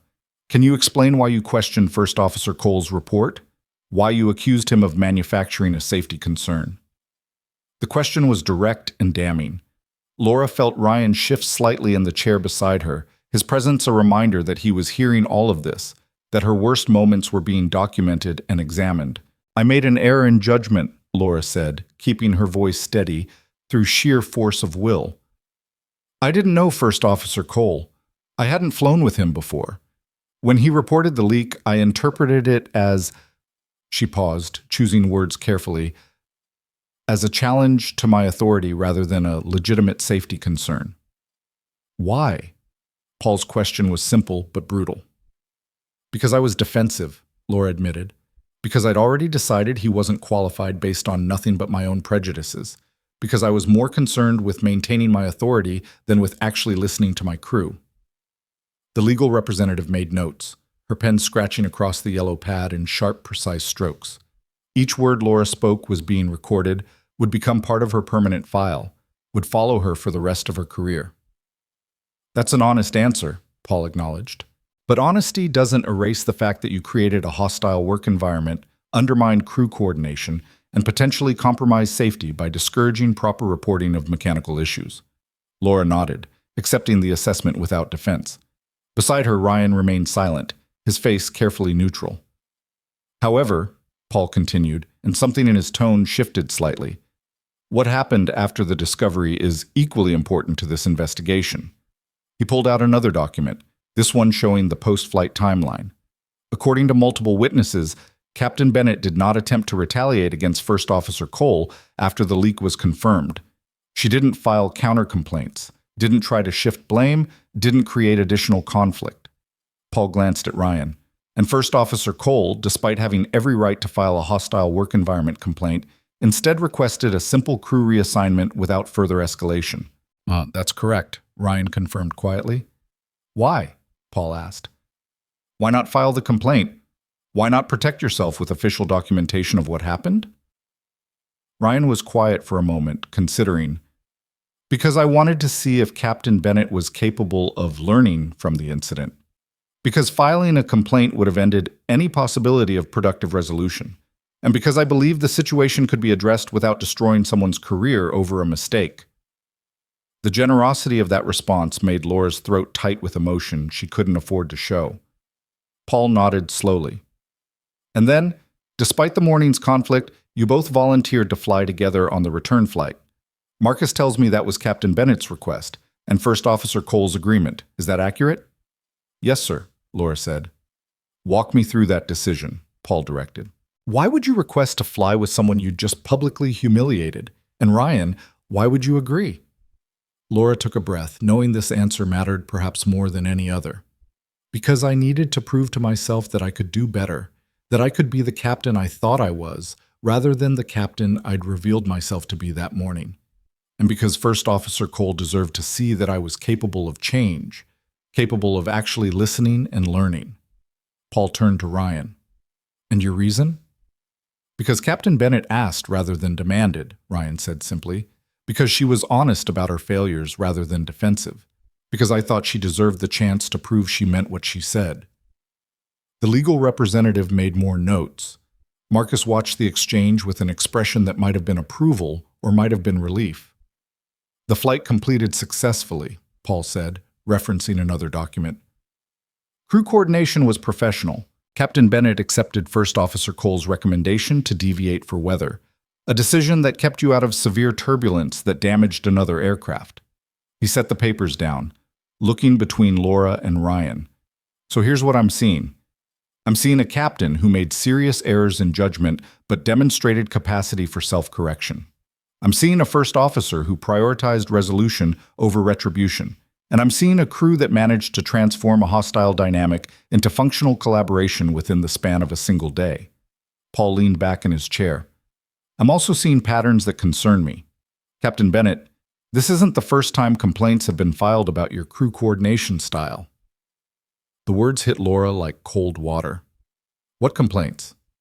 The legal representative slid a thin file across Marcus's desk. Laura opened it with hands that trembled slightly, seeing documentation she'd never known existed. 3 separate incidents over the past 2 years, all involving conflicts with first officers, all resolved informally but documented nonetheless. First Officer Martinez reported that you frequently dismissed her input during flight operations, Paul read from the file. First Officer Chen noted that you created an intimidating work environment that discouraged safety reporting. First Officer Williams stated that you treated crew coordination as a chain of command issue rather than collaborative teamwork. Laura felt sick. She'd known her style was direct, demanding, uncompromising. She hadn't known it was driving people away, silencing voices that might have kept flight safer. I didn't know, she whispered. That's part of the problem, Paul said, not unkindly. You've been so focused on defending your authority that you stopped noticing the impact of your command style. And in aviation, that kind of blindness can be deadly. He pulled out one more document, this one showing statistics. Crew coordination failures contribute to over 70% of aviation accidents, not mechanical failures, not weather, not system malfunctions. Breakdowns in communication, trust, and collaborative decision-making. Paul's finger traced down the page. Every one of these incidents started the same way. A captain who didn't listen, a first officer who didn't speak up, a culture that prioritized hierarchy over safety. And every one of them could have been prevented if crews functioned as actual teams rather than dictatorships.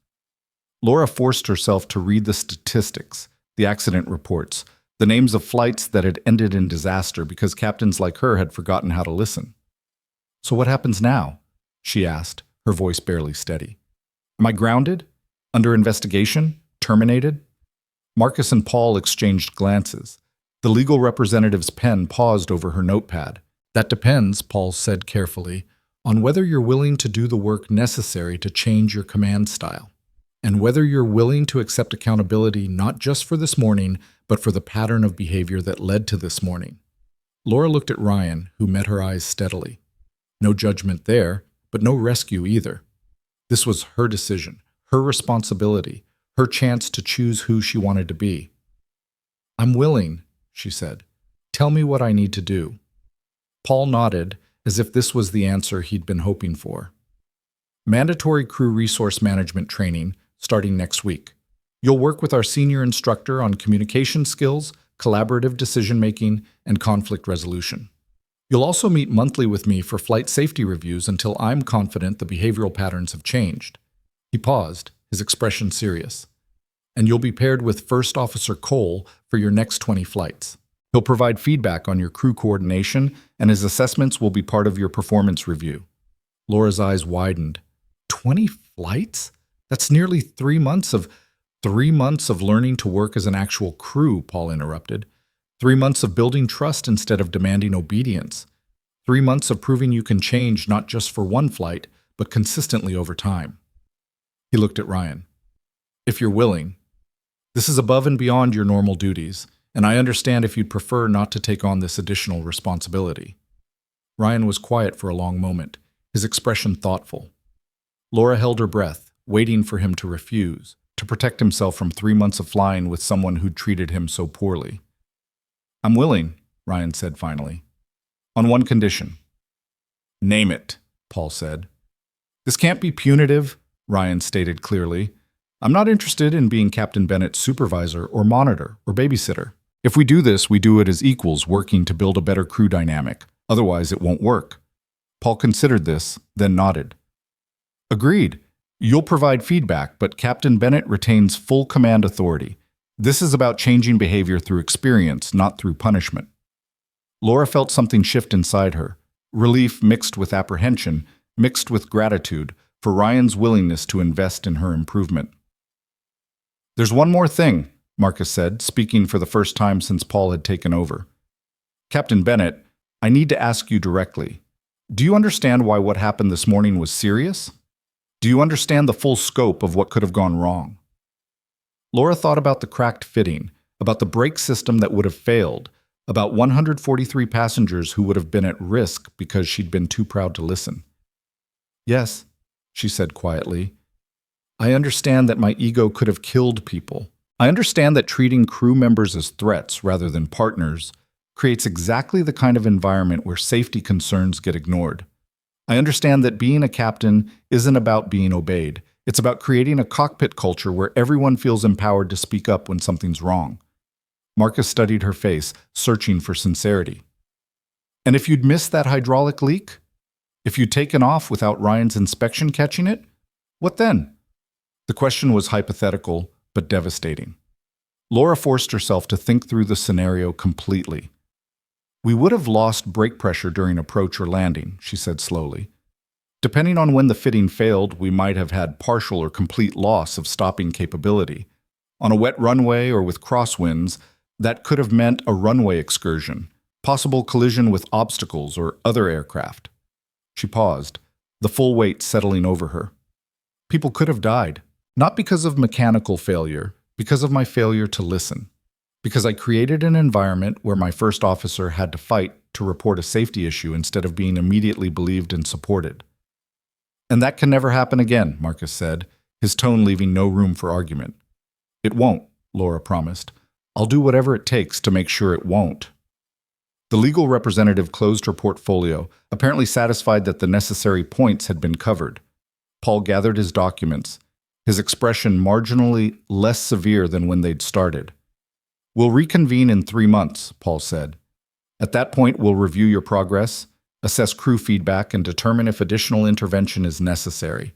Until then, you're cleared to fly under the conditions we've discussed. Laura nodded, understanding the unspoken message.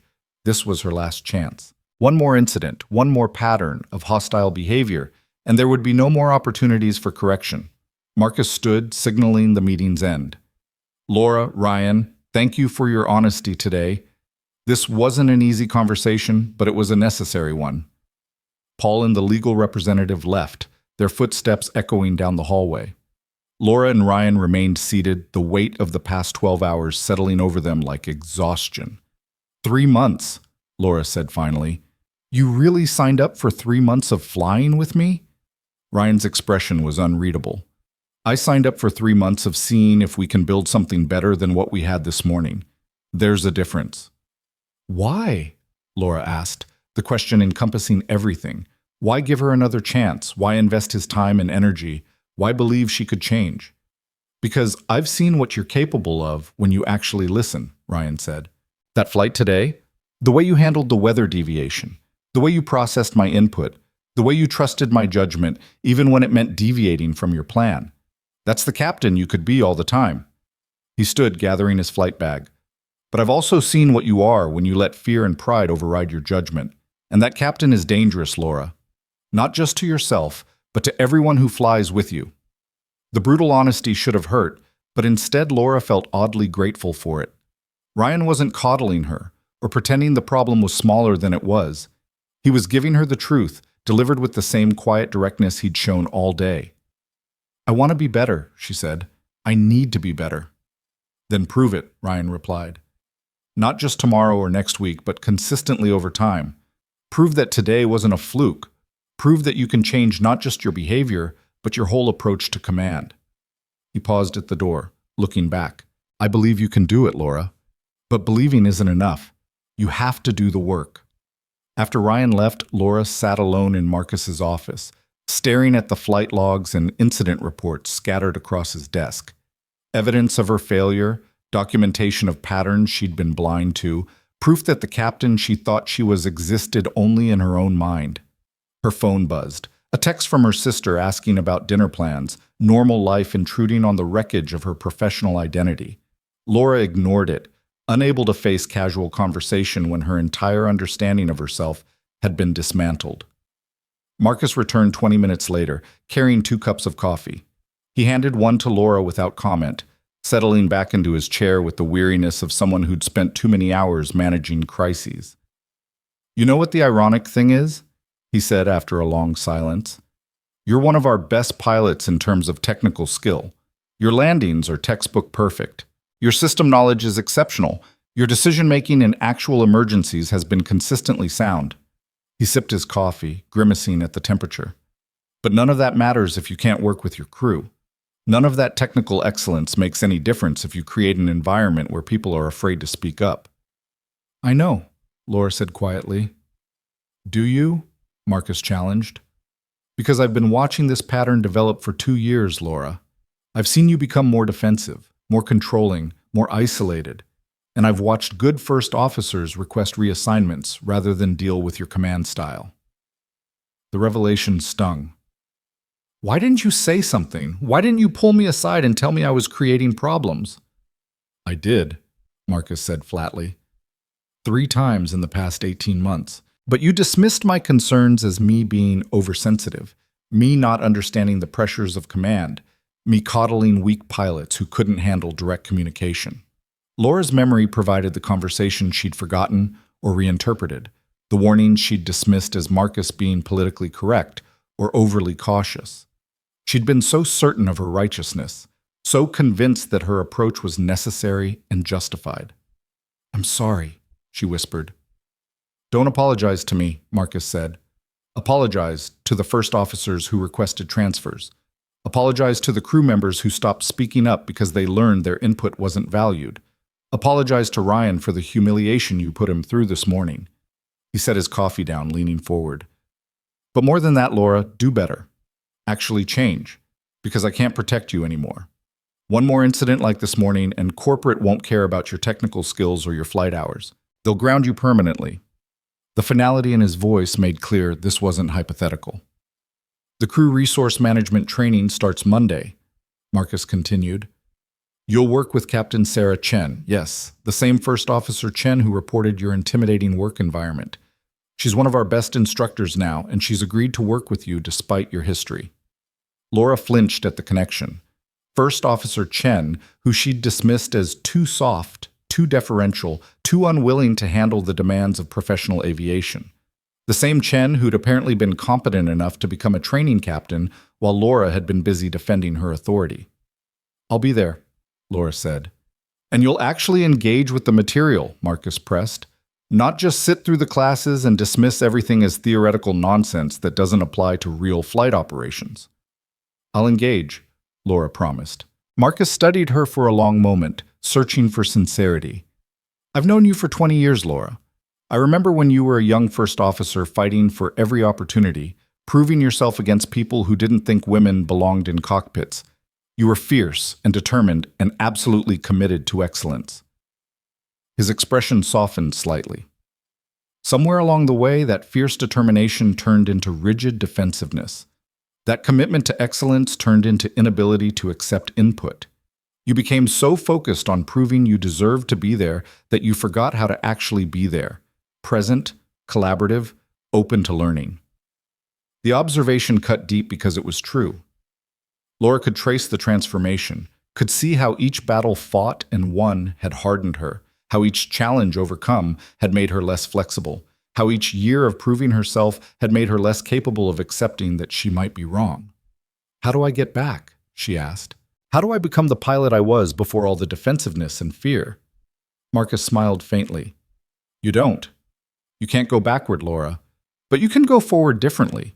You can choose to be someone new, someone who kept the strength and determination but added wisdom and humility, someone who learned from mistakes rather than pretending they never happened. He stood, indicating the conversation was ending. Go home. Rest. Think about who you want to be. And Monday morning, show up ready to do the hardest work of your career, changing yourself. Laura left the airport as the sun set, painting the sky in shades of orange and purple that seemed too beautiful for the day she'd had. Her car sat in the employee lot where she'd left it that morning, a lifetime ago when she'd been certain of her righteousness and her authority. She sat in the driver's seat without starting the engine, watching the last flights of the day take off into the darkening sky. Each aircraft carried people who trusted the pilots to get them home safely, who never thought about the crew dynamics or communication patterns, or all the small decisions that meant the difference between safe arrival and disaster. Her phone showed 17 missed messages, friends asking about dinner, her sister wanting to talk, colleagues sending routine flight information. Laura ignored all of it, pulling up Ryan's personnel file instead, reading it properly for the first time. The information Marcus had shared that morning barely scratched the surface. Ryan had flown rescue missions in Afghanistan, had received commendations for valor under fire, had transitioned to civilian aviation with the specific goal of improving safety culture in commercial operations. His ownership stake in the company had come from investing his military retirement and savings into buying aircraft during a financial downturn, helping save the company from bankruptcy. Everything about his background suggested competence, integrity, commitment to excellence. And Laura had dismissed him in 30 seconds based on nothing but her own insecurities. She drove home on autopilot, her mind replaying the day's events in excruciating detail. The confrontation on the tarmac, the discovery of the hydraulic leak, Ryan's quiet dignity in the face of her accusations, the debrief in Marcus's office, the documentation of patterns she'd been blind to. Her apartment felt empty and cold. Laura changed out of her uniform mechanically, hanging it in the closet beside 20 years of identical jackets and pants, 4 gold stripes gleaming in the dim light, symbols of authority she'd wielded like weapons rather than responsibilities.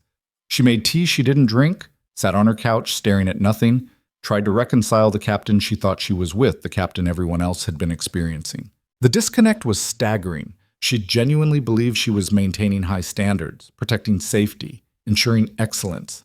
She hadn't seen that she was actually creating exactly the kind of toxic environment that led to disasters. Her phone buzzed with one more message, this one from Ryan. Monday 0600, training room C. I'll bring coffee. We'll figure this out together. The simple kindness of that message, after everything she'd done, after all the humiliation and conflict, broke something open inside Laura. She sat on her couch and cried, not from shame or fear, but from the overwhelming recognition that she'd been given a gift she didn't deserve. A second chance, an opportunity to become better, a partner willing to help her transform from who she'd been into who she might become. The work would be hard. The changes would be painful. The process would require dismantling 20 years of defensive patterns and rebuilding from foundations she'd forgotten existed. But as Laura sat in her quiet apartment watching the last light fade from the sky, she felt something she hadn't experienced in years. Hope. Hope that she could change.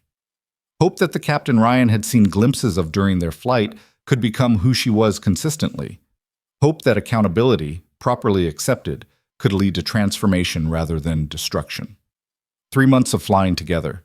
20 flights to prove she could learn, could change, could become the kind of captain who created safety through collaboration rather than demanded obedience through fear.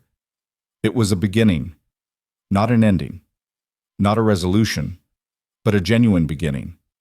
And for the first time in longer than she could remember, Laura was ready to begin. Monday morning arrived cold and clear, the kind of winter day where Denver's sky stretched endless and blue above snow-capped mountains. Laura sat in her car in the airport parking lot at 5:45, 15 minutes early for a meeting she both dreaded and needed. The training facility loomed ahead, its windows dark except for a single lit room on the second floor where her transformation would either begin or her career would end. She'd spent the weekend reading crew resource management materials, watching accident investigation videos, confronting the brutal reality of what happened when captains stopped listening. Flight after flight where experienced pilots had ignored input from first officers, where hierarchical cockpit cultures had silenced voices that might have prevented disaster. Names and dates and final moments that could have been different if someone had simply chosen collaboration over command. The statistics haunted her. 73% of aviation accidents involved some element of crew coordination failure. Not mechanical problems, not impossible weather, not unavoidable catastrophe. Human failure, captain failure, her kind of failure. Ryan's truck pulled into the lot at 5:55, precise as everything else about him. He emerged carrying 2 travel mugs and a folder thick with documentation, his expression neutral but not cold. When he saw Laura waiting by the entrance, he offered a small nod of acknowledgement. "You're early," he observed, handing her one of the coffee mugs. I didn't want to be late, Laura admitted, accepting the coffee with hands that trembled slightly. Didn't want to start this by making you wait. It's a good start, Ryan said simply. They walked into the training facility together, their footsteps echoing in the empty hallways. Training Room C was a standard classroom setup, tables arranged in a U-shape, whiteboards covering 2 walls, a projection screen at the front. But what caught Laura's attention was the woman standing at the front of the room, her dark hair pulled back in a neat bun, her expression professionally pleasant but guarded. Captain Sarah Chen, the first officer Chen who'd reported Laura's intimidating work environment 2 years ago. The woman Laura had dismissed as too sensitive, too conflict-averse, too unwilling to handle the demands of professional aviation. Captain Bennett, Sarah said, her voice carefully neutral. Thank you for being on time. Please, have a seat. Laura sat, feeling like a student called to the principal's office. Ryan settled beside her, his presence somehow both comforting and challenging. A reminder of why they were here, what had brought them to this reckoning. Sarah pulled up a presentation on the screen, but she didn't start with slides or statistics. Instead, she looked directly at Laura, her expression shifting from professional neutrality to something more personal. Before we begin the formal curriculum, I need to ask you something, Sarah said. Do you remember our last flight together? 3 years ago, the approach into Boston during that winter storm? Laura's memory provided fragments, heavy snow, difficult visibility, a first officer who'd seemed hesitant about her decision to continue the approach rather than divert. I remember, Laura said carefully. Do you remember what I told you? Sarah pressed. What I said about the wind shear reports from aircraft ahead of us? Laura tried to recall the specific conversation, but the details were fuzzy, lost in hundreds of similar flights and approaches. I don't remember the exact words, she admitted. Sarah nodded, as if this was the answer she'd expected. I told you that 2 aircraft ahead of us had reported severe wind shear on final approach. I suggested we execute a missed approach and divert to our alternate airport. Do you remember what you said to me? The memory clicked into place suddenly, sharp and uncomfortable. Laura had been annoyed at the suggestion, had felt it undermined her authority as pilot in command. I told you to trust my experience, Laura said quietly. I told you I'd landed at Boston in worse conditions and that you needed to have more confidence in my abilities. You told me that if I was too scared to handle difficult approaches, maybe I should consider a different career, Sarah corrected, her voice steady but pointed. You told me that second-guessing the captain was unprofessional and dangerous. The words hit Laura like physical blows. She had no memory of being that harsh, but Sarah's certainty made clear it had happened exactly as she described. We continued the approach, Sarah went on. We landed safely, and you logged it as a routine flight. But what you didn't know, what I never told you because you'd made it clear my input wasn't welcome, was that I'd already decided that would be my last flight as your first officer. I requested a permanent crew change the next day. Laura felt Ryan shift slightly beside her, his attention focused on Sarah's testimony. Why are you telling me this now? Laura asked, though she suspected she knew the answer. Because in 3 months, I'm going to evaluate whether you've genuinely changed or whether you've just learned to hide your patterns better, Sarah said bluntly. And I need you to understand that I know exactly who you were. I experienced it firsthand. So when we work through these modules, when we discuss crew dynamics and communication and collaborative decision-making, I'll know if you're actually engaging or just performing. The challenge was clear and fair. Laura nodded slowly, accepting it. I was wrong, she said, about that approach, about dismissing your concerns, about telling you to trust my experience instead of actually listening to what you were saying. I was wrong then, and I've been wrong in the same ways over and over since then.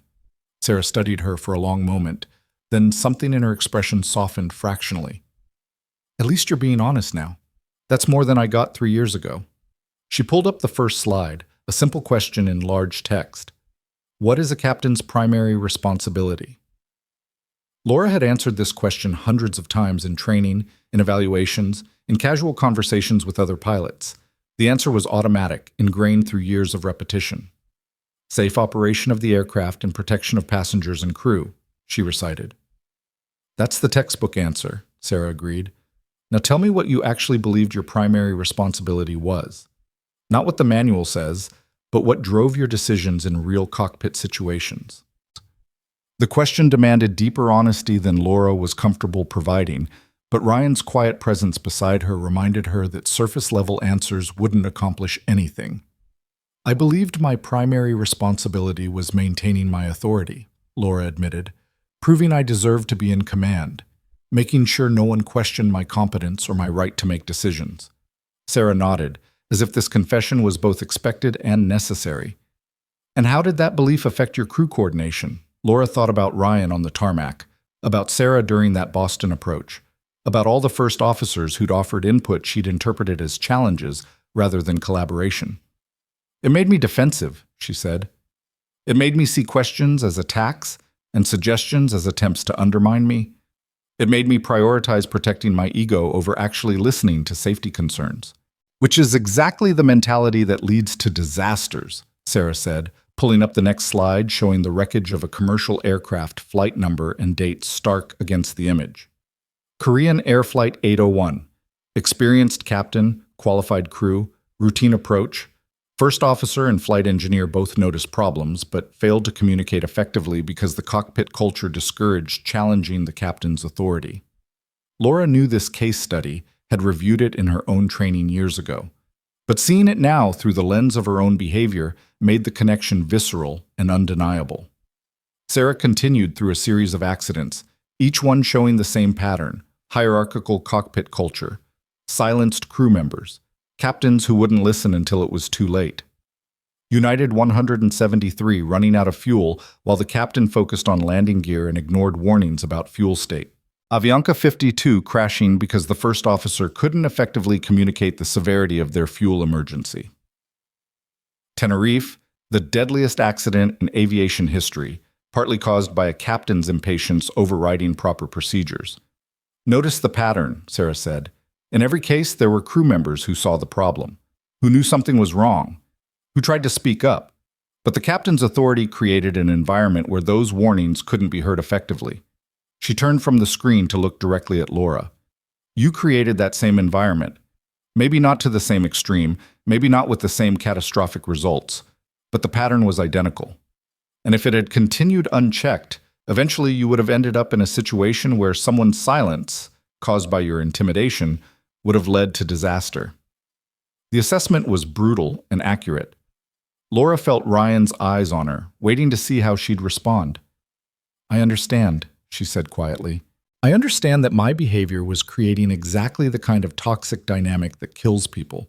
And I understand that being technically proficient doesn't matter if I can't work effectively with my crew. Sarah's expression suggested cautious approval. Good. That's the foundation we're building from. Now, let's talk about what effective crew coordination actually looks like. The next 3 hours were intensive and uncomfortable. Sarah walked them through communication techniques, decision-making frameworks, and conflict resolution strategies. But more than the theoretical content, she pushed Laura to examine specific incidents from her own career, to identify moments where her defensiveness had prevented effective collaboration. Ryan participated actively, offering his perspective from the first officer's seat, describing what it felt like to work with captains who listened versus captains who commanded. His observations were pointed but not cruel, honest without being vindictive. When you dismissed my concern about the hydraulic leak, Ryan said during one discussion, it wasn't just about that specific incident. It was about establishing that my judgment wasn't trustworthy, that my input wasn't valued, that speaking up would be met with hostility rather than consideration. He paused, choosing words carefully. If I hadn't been an owner, if I hadn't had the confidence that comes from knowing I couldn't be easily fired, I might have backed down. I might have stayed silent and let you make that decision. And then we would have taken off with a cracked hydraulic fitting, and the outcome could have been catastrophic. Laura absorbed that perspective, understanding for the first time how her authority had functioned as both shield and weapon, protecting her from challenges but also preventing the very collaboration that kept flights safe. How do I fix it? She asked. How do I create an environment where first officers feel comfortable speaking up, where they trust that I'll actually listen? You start by actually listening, Sarah said simply. Not just hearing words, but genuinely considering input. Not just allowing people to speak, but actively soliciting their perspective. not just tolerating questions but encouraging them. She pulled up a video showing a crew coordination exercise, two pilots working through an emergency scenario. The captain in the video consistently checked with his first officer, verified decisions, asked for input, even when time was limited. Notice his language, Sarah pointed out. He doesn't say, "I've decided," or "We're doing this." He says, "What do you think? And do you see any problems with this approach?" He's building a culture where the first officer's judgment is valued, where speaking up is expected rather than tolerated. Laura watched the video carefully, seeing the difference between command and collaboration, between authority and partnership. The captain in the video had confidence without arrogance, decisiveness without rigidity. He led without dominating, decided without dismissing. "That's the captain I want to be," Laura said quietly. "Then that's the captain you'll practice being," Sarah replied. "Starting today. Starting with every interaction, every flight, every moment in the cockpit." The training session ended at noon, but Sarah pulled Laura aside before they left. "I want you to know something," Sarah said, her voice lower, more personal. "When Marcus asked me to take on this assignment, my first instinct was to refuse.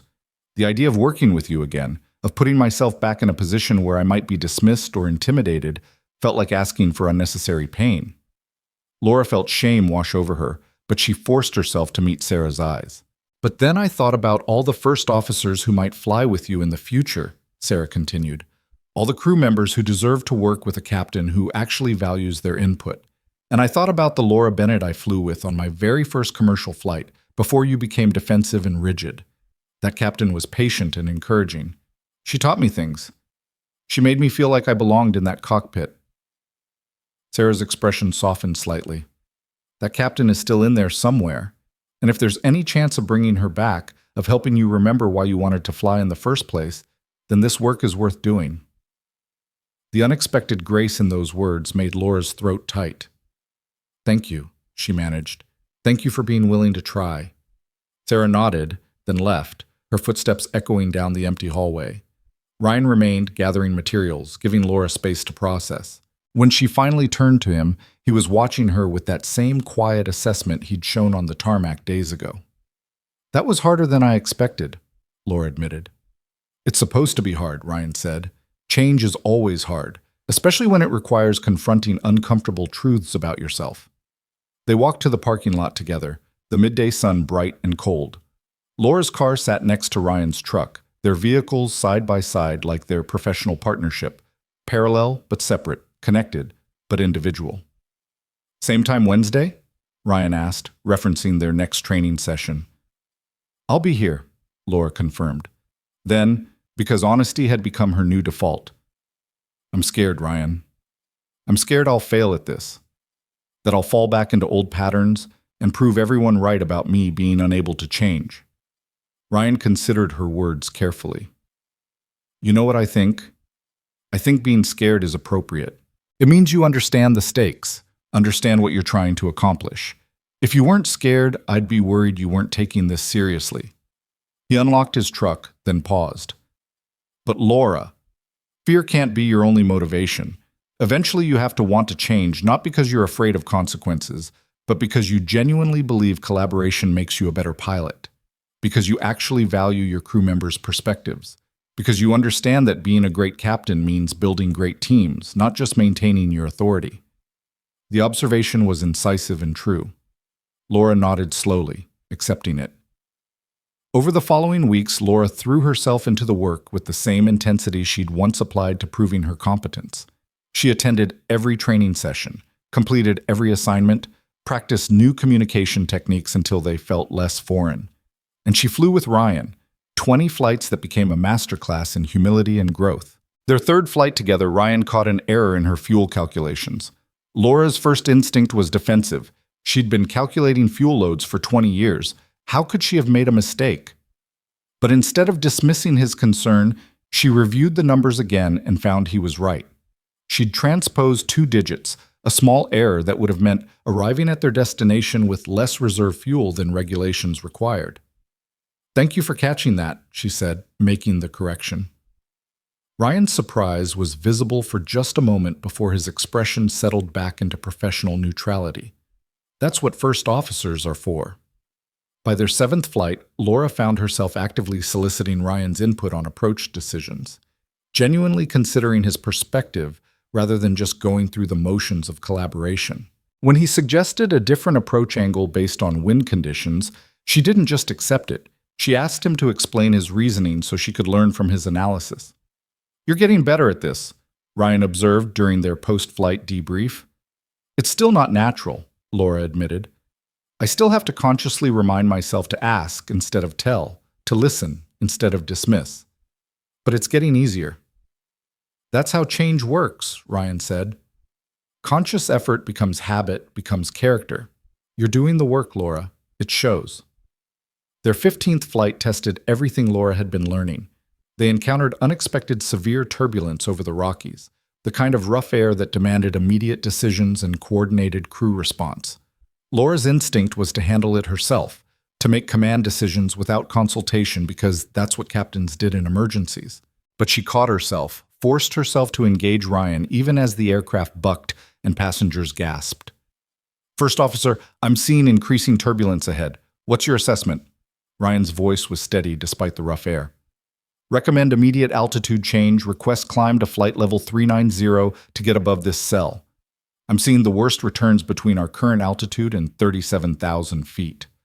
Laura's old self would have dismissed this as overcautious, would have maintained altitude and powered through the turbulence to avoid deviating from the flight plan. The new Laura, the one she was still learning to be, actually considered his recommendation. "Agreed. Request altitude change." They climbed above the turbulence, the ride smoothing out as they reached calmer air. Behind them in the cabin, flight attendants checked on shaken passengers, but no one was injured. Nothing was damaged. "Good call," Laura said once they'd leveled off. "I was about to try writing it out, but your solution was better." "We're a crew," Ryan said simply. "Sometimes you'll have the better answer, sometimes I will. The point is we both contribute." By their 20th flight together, Laura noticed something had shifted fundamentally. She no longer had to force herself to solicit input. It had become genuinely automatic. She trusted Ryan's judgment not because she feared consequences, but because she'd learned through experience that his perspective made her decisions better. They'd become an actual crew, coordinated and collaborative, each bringing their strengths to create something more effective than either could accomplish alone. The final evaluation came on a cold morning in late February, nearly 3 months after that confrontation on the tarmac. Sarah Chen sat in the jump seat observing their crew coordination, while Paul Henderson monitored from the ground, reviewing recordings and documentation. Laura and Ryan flew their route with the easy synchronization of a crew that had learned to work together effectively. When Laura noticed a fuel discrepancy, she immediately brought Ryan into the problem-solving process. When Ryan identified a potential weather issue, Laura listened and adjusted their flight plan accordingly. They communicated constantly, verified each other's work, built redundancy and cross-checking into every decision. After they landed and completed their post-flight procedures, Sarah remained in the jump seat, her evaluation form complete but her expression unreadable. "That was good," she said finally. "Really good. You worked together like a crew that's been flying together for years, not months. The communication was clear, the decision-making was collaborative, the trust was evident." Laura felt relief flood through her, but Sarah held up a hand. "But here's my question. Is this sustainable? Or is this performance something you can maintain for 3 months under observation, but that will fade once the scrutiny ends?" The question was fair and challenging. Laura thought about it carefully before answering. 3 months ago, I would have said I was performing," she admitted. "I would have told you I was just doing what was necessary to keep my job, to satisfy the requirements, to get through the probation period." She glanced at Ryan, who listened with his characteristic quiet attention. "But somewhere along the way, it stopped being performance and started being genuine. I stopped asking for input because I was supposed to, and started asking because I actually wanted to hear it. I stopped seeing crew coordination as a box to check, and started seeing it as what makes me a better pilot." Sarah made notes on her evaluation form, her expression still neutral. What changed? What made it shift from obligation to authentic practice? Laura thought about the past 3 months. about the flights and training sessions and conversations that had gradually transformed her understanding of what command actually meant. "I stopped being afraid," she said finally. "I stopped being afraid that listening made me weak, that considering other perspectives meant I wasn't competent, that collaboration undermined my authority. I realized that the captains I most respected, the ones who had long, safe careers, the ones who built strong crews, weren't the ones who demanded obedience. They were the ones who fostered trust." She met Sarah's eyes directly.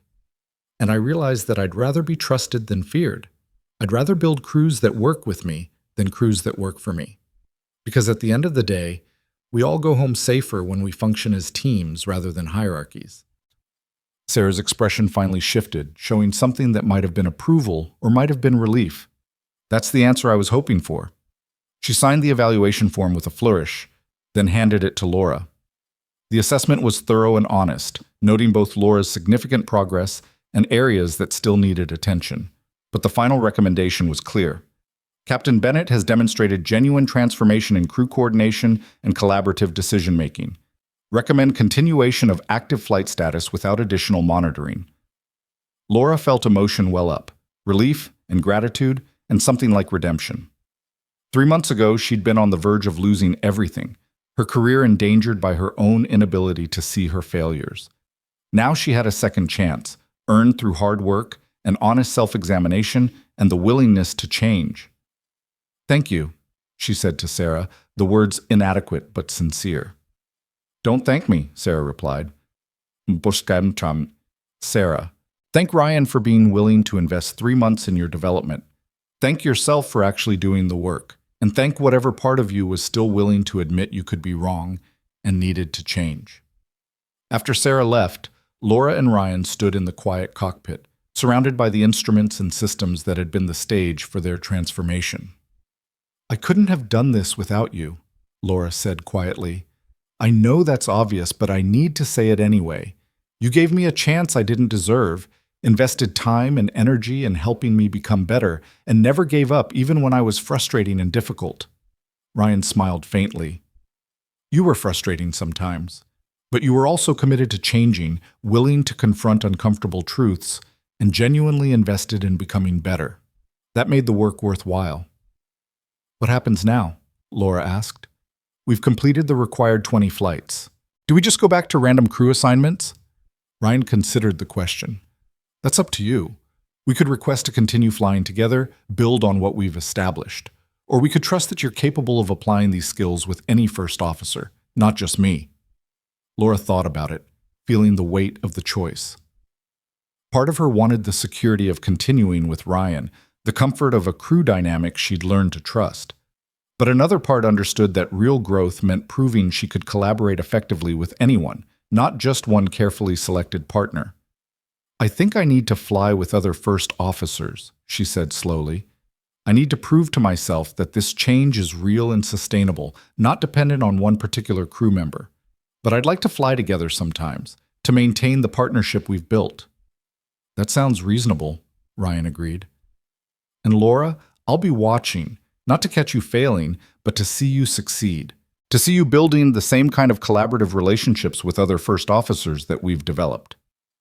"What if I mess up?" Laura asked. "What if I fall back into old patterns with someone else?" "Then you'll catch yourself, apologize, and correct course," Ryan said simply. "That's what growth looks like. Not perfection, but the ability to recognize mistakes and address them before they become patterns."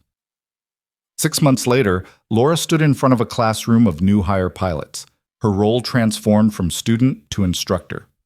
The company had asked her to develop and teach a crew resource management program, using her own experience as a case study in the importance of collaborative cockpit culture.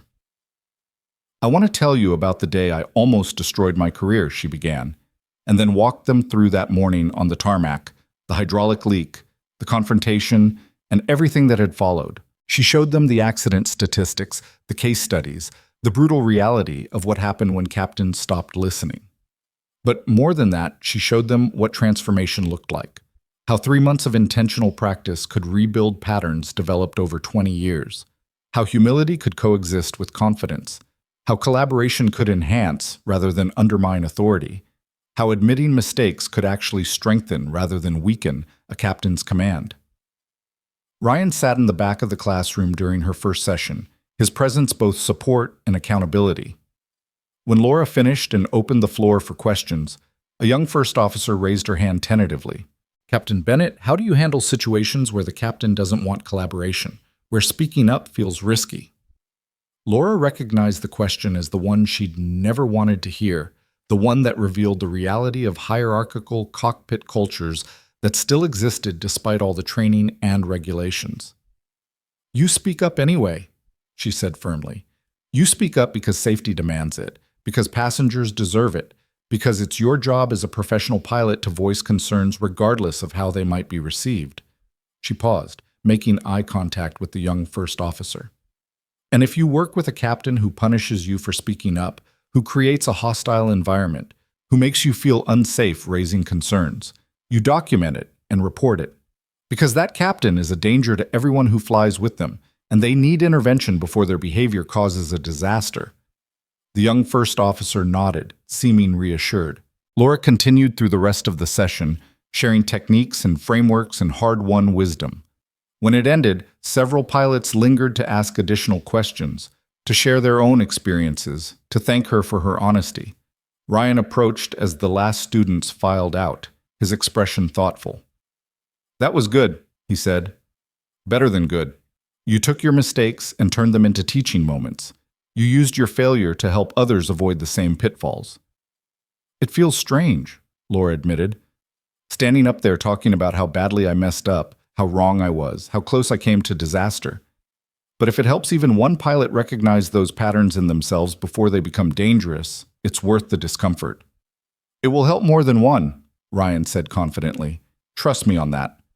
They walked through the training facility together, their partnership now easy and comfortable, built on months of shared work and mutual respect. Outside, Denver's sky stretched blue and endless, aircraft tracing white contrails across the heavens. Laura thought about her father, the pilot who'd told her she could fly, who'd believed in her before she had 1,000 reasons to doubt herself. She wondered what he would think of the captain she'd become, not the defensive, rigid version from 6 months ago, but this newer iteration, humbled and collaborative and genuinely committed to building strong crews. She liked to think he'd be proud, not of her technical skills or her flight hours or her perfect safety record, but of her willingness to admit she'd been wrong, to do the hard work of changing, to transform failure into growth. "I have a flight this afternoon," Laura said, checking her watch. "New first officer, someone I've never flown with before." "Nervous?" Ryan asked. "A little," Laura admitted, "but also excited. Excited to see if I can build the same kind of collaborative relationship with someone new. Excited to prove that what we developed together wasn't just specific to us." "You'll do fine," Ryan said confidently. "You've done the work. You've changed the patterns. Now you just need to trust that transformation and keep applying it consistently." Laura's new first officer was waiting at the gate, a young man barely 30, with the kind of nervous energy that suggested he was either very prepared or very anxious. His name tag read Martinez J., and his handshake was firm but slightly too tight. "First Officer Martinez," Laura greeted him warmly. "Good to meet you. I'm Captain Bennett." "I know who you are, ma'am," Martinez said, his voice respectful but tense. I've heard about your training program, about crew resource management." Laura caught the implication. He'd heard about her past, about the incidents, about the transformation. She could have felt defensive, could have worried about her reputation preceding her. Instead, she chose transparency. "Then you've probably heard that I used to be difficult to work with," she said directly, "that I created hostile cockpit environments and didn't value first officer input. All of that is true. It's also in the past, and I've worked hard to change those patterns." Martinez's surprise was visible. "Yes, ma'am. I had heard something like that." "Good," Laura said firmly. "Then you know that if you have concerns, if you identify issues, if you disagree with my decisions, I expect you to speak up. I need you to speak up. Your judgment and perspective make us both safer." She gestured toward the aircraft. "This is your cockpit as much as mine. We're a crew, not a hierarchy. I have final authority as captain, but that authority is most effective when it's informed by collaboration. So I need you to promise me something, First Officer Martinez. What's that, ma'am? Promise me you'll never stay silent about a safety concern because you're worried about my reaction, Laura said seriously. Promise me you'll trust that I actually mean it when I say your input is valued. Promise me you'll help make this crew as safe as possible by being honest and engaged. Martinez studied her for a moment, perhaps trying to reconcile the stories he'd heard with the captain standing in front of him. Finally, he nodded. I promise, Captain. Excellent, Laura said, smiling genuinely. Then let's go fly. They completed their pre-flight inspection together, Laura actively soliciting Martinez's observations, checking her own work against his findings. When they settled into the cockpit, she walked him through her decision-making process for the flight plan, explaining her reasoning and asking for his assessment. The weather looks good, Martinez offered. But there's a NOTAM about temporary restricted airspace along our usual route. I was thinking we might want to file an alternate that avoids it entirely. The old Laura would have bristled at the suggestion, would have defended her original flight plan as perfectly adequate. The new Laura actually considered the input. Show me what you're thinking, she said, and Martinez pulled up the navigation display, tracing an alternate route that added perhaps 5 minutes to their flight time, but avoided any potential delays from the restricted airspace. I like it, Laura decided. Let's file the alternate. Good catch. Martinez's relief was palpable, his shoulders relaxing fractionally. They flew the route together with increasing comfort, Martinez gradually realizing that Laura's collaborative approach wasn't performance, but genuine practice. Halfway through the flight, Laura noticed an unusual vibration in the controls, subtle but persistent.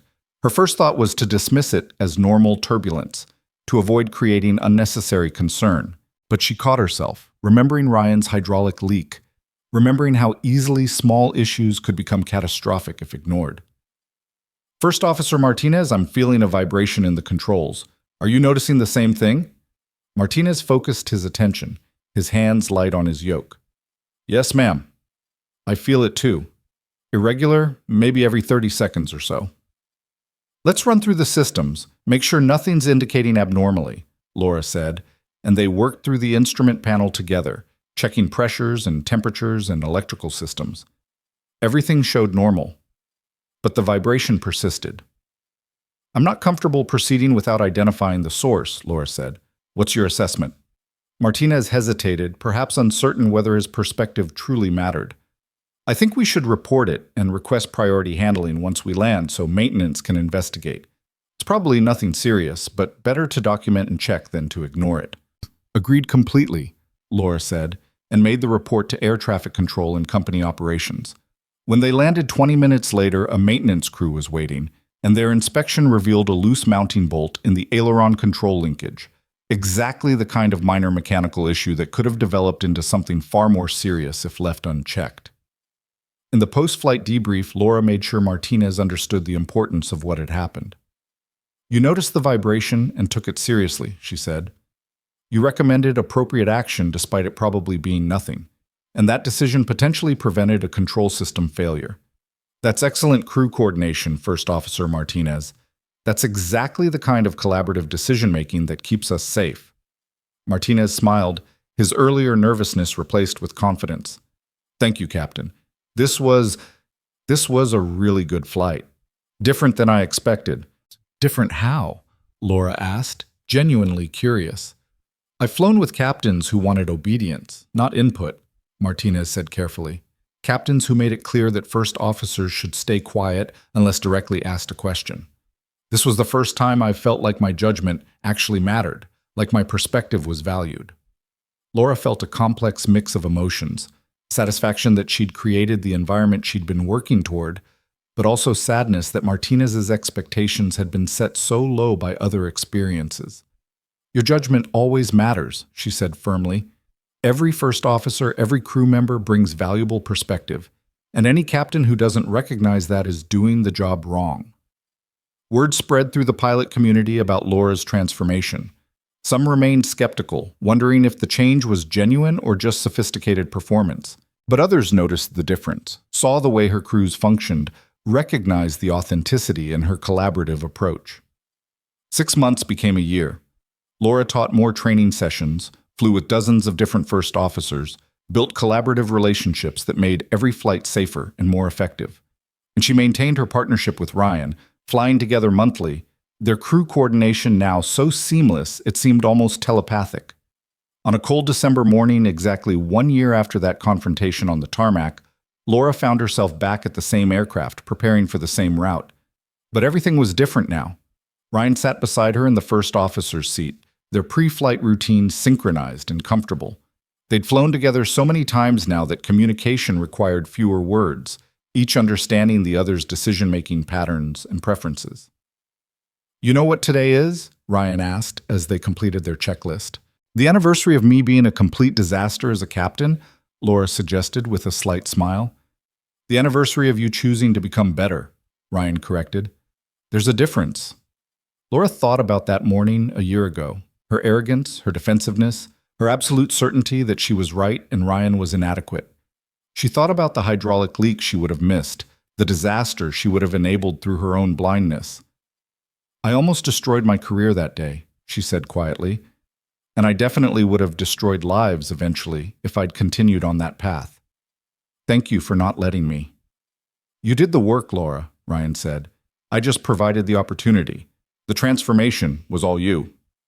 They pushed back from the gate, the aircraft rolling backward into the familiar choreography of departure. Laura handled the controls with the same technical precision she'd always possessed, but now that precision was enhanced by genuine collaboration, by trust that went both ways, by the understanding that being a great captain meant building great crews. As they climbed into Denver's crystalline sky, Laura looked out at the mountains she'd flown over thousands of times. The view was the same, but she saw it differently now, not as a battlefield where she had to prove herself, but as a shared responsibility, a trust that passengers placed in crews who worked together to keep the skies safe. "You know what the best part of this past year has been?" Laura said once they reached cruising altitude. "What's that?" Ryan asked. "Coming home and actually feeling good about the work I'd done," Laura admitted.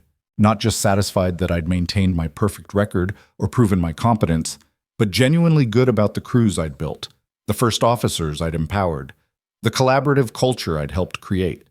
She glanced at Ryan, this quiet first officer who'd turned out to be so much more: partner, teacher, friend. "I used to think respect came from being feared.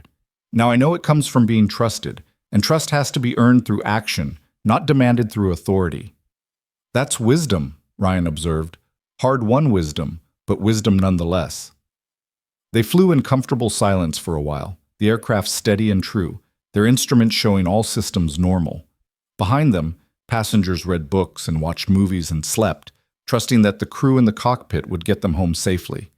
And Laura knew, with certainty born from a year of consistent practice and genuine transformation, that she and Ryan would honor that trust, not through technical skill alone, but through collaboration, communication, and the kind of crew coordination that turned competent pilots into exceptional teams. The sun set as they approached their destination, painting the sky in shades of orange and gold. Laura executed the approach with Ryan's assistance, their call-out synchronized, their cross-checking automatic, their partnership evident in every action. The landing was smooth, the touchdown gentle. As they taxied to the gate, Laura felt the satisfaction of another safe flight, another successful crew coordination, another proof that transformation was possible when people chose growth over pride. In the terminal, as they completed their post-flight paperwork, a young first officer approached hesitantly. "Captain Bennett, I'm scheduled for your CRM training session next week. I just wanted to say, well, I've heard really good things about your program, about your teaching, about how you've helped change cockpit culture for the better." Laura smiled, remembering the captain she'd been a year ago, the one who would have seen this as validation of her authority rather than recognition of collaborative growth. "I'm looking forward to working with you," she said warmly, "and thank you for signing up. The work we do in that training, learning to build effective crews, to communicate honestly, to value every team member's perspective, it's the most important work in aviation, because technical skills keep us flying, but collaboration keeps us safe." The young first officer nodded, encouraged, and walked away to prepare for her own flight. Ryan watched the exchange with quiet approval. "You've come a long way, Captain Bennett." "We've come a long way," Laura corrected, "because I couldn't have done this alone. And that's maybe the most important lesson I've learned, that none of us can do this alone. We're only as good as the crews we build, the partnerships we foster, the trust we earn." They walked through the terminal together one last time. Two pilots who'd transformed conflict into collaboration, who'd turned a moment of crisis into an opportunity for genuine growth. Outside, aircraft continued their eternal dance of departure and arrival, each one carrying crews who held lives in their hands, who bore the sacred responsibility of safe flight. And Laura knew that somewhere in those cockpits, captains and first officers were working together, some collaboratively, some hierarchically, some still learning the difference. She hoped her story, her transformation, her willingness to share her failures and growth would help tip the balance toward collaboration. Because in the end, that was what kept the skies safe. Not perfect pilots, but partnered crews. Not flawless captains, but collaborative teams. Not authority without accountability, but leadership built on trust, respect, and the genuine belief that everyone's perspective mattered. Laura had learned that lesson the hard way, through confrontation and crisis and the patient guidance of a first officer who'd believed she could change. Now she spent her days teaching that lesson to others, hoping they could learn it without having to first nearly destroy everything they'd built. The sky stretched endless above Denver, blue and beautiful and full of promise. Laura looked up at it, feeling gratitude for second chances, for partners willing to invest in transformation, for the opportunity to become better than her worst moments. And then she went home, to rest and prepare and ready herself for the next flight, the next crew, the next opportunity to prove that change was possible, that growth was real, and that the best captains were the ones who never stopped learning how to build better teams. The work would never be finished. There would always be new challenges, new first officers, new situations that tested her commitment to collaboration. But Laura was ready for that work now, equipped with humility and honesty and the understanding that being a great captain meant being a great partner first. The sky was waiting, and Laura Bennett, captain and collaborator, was ready to fly.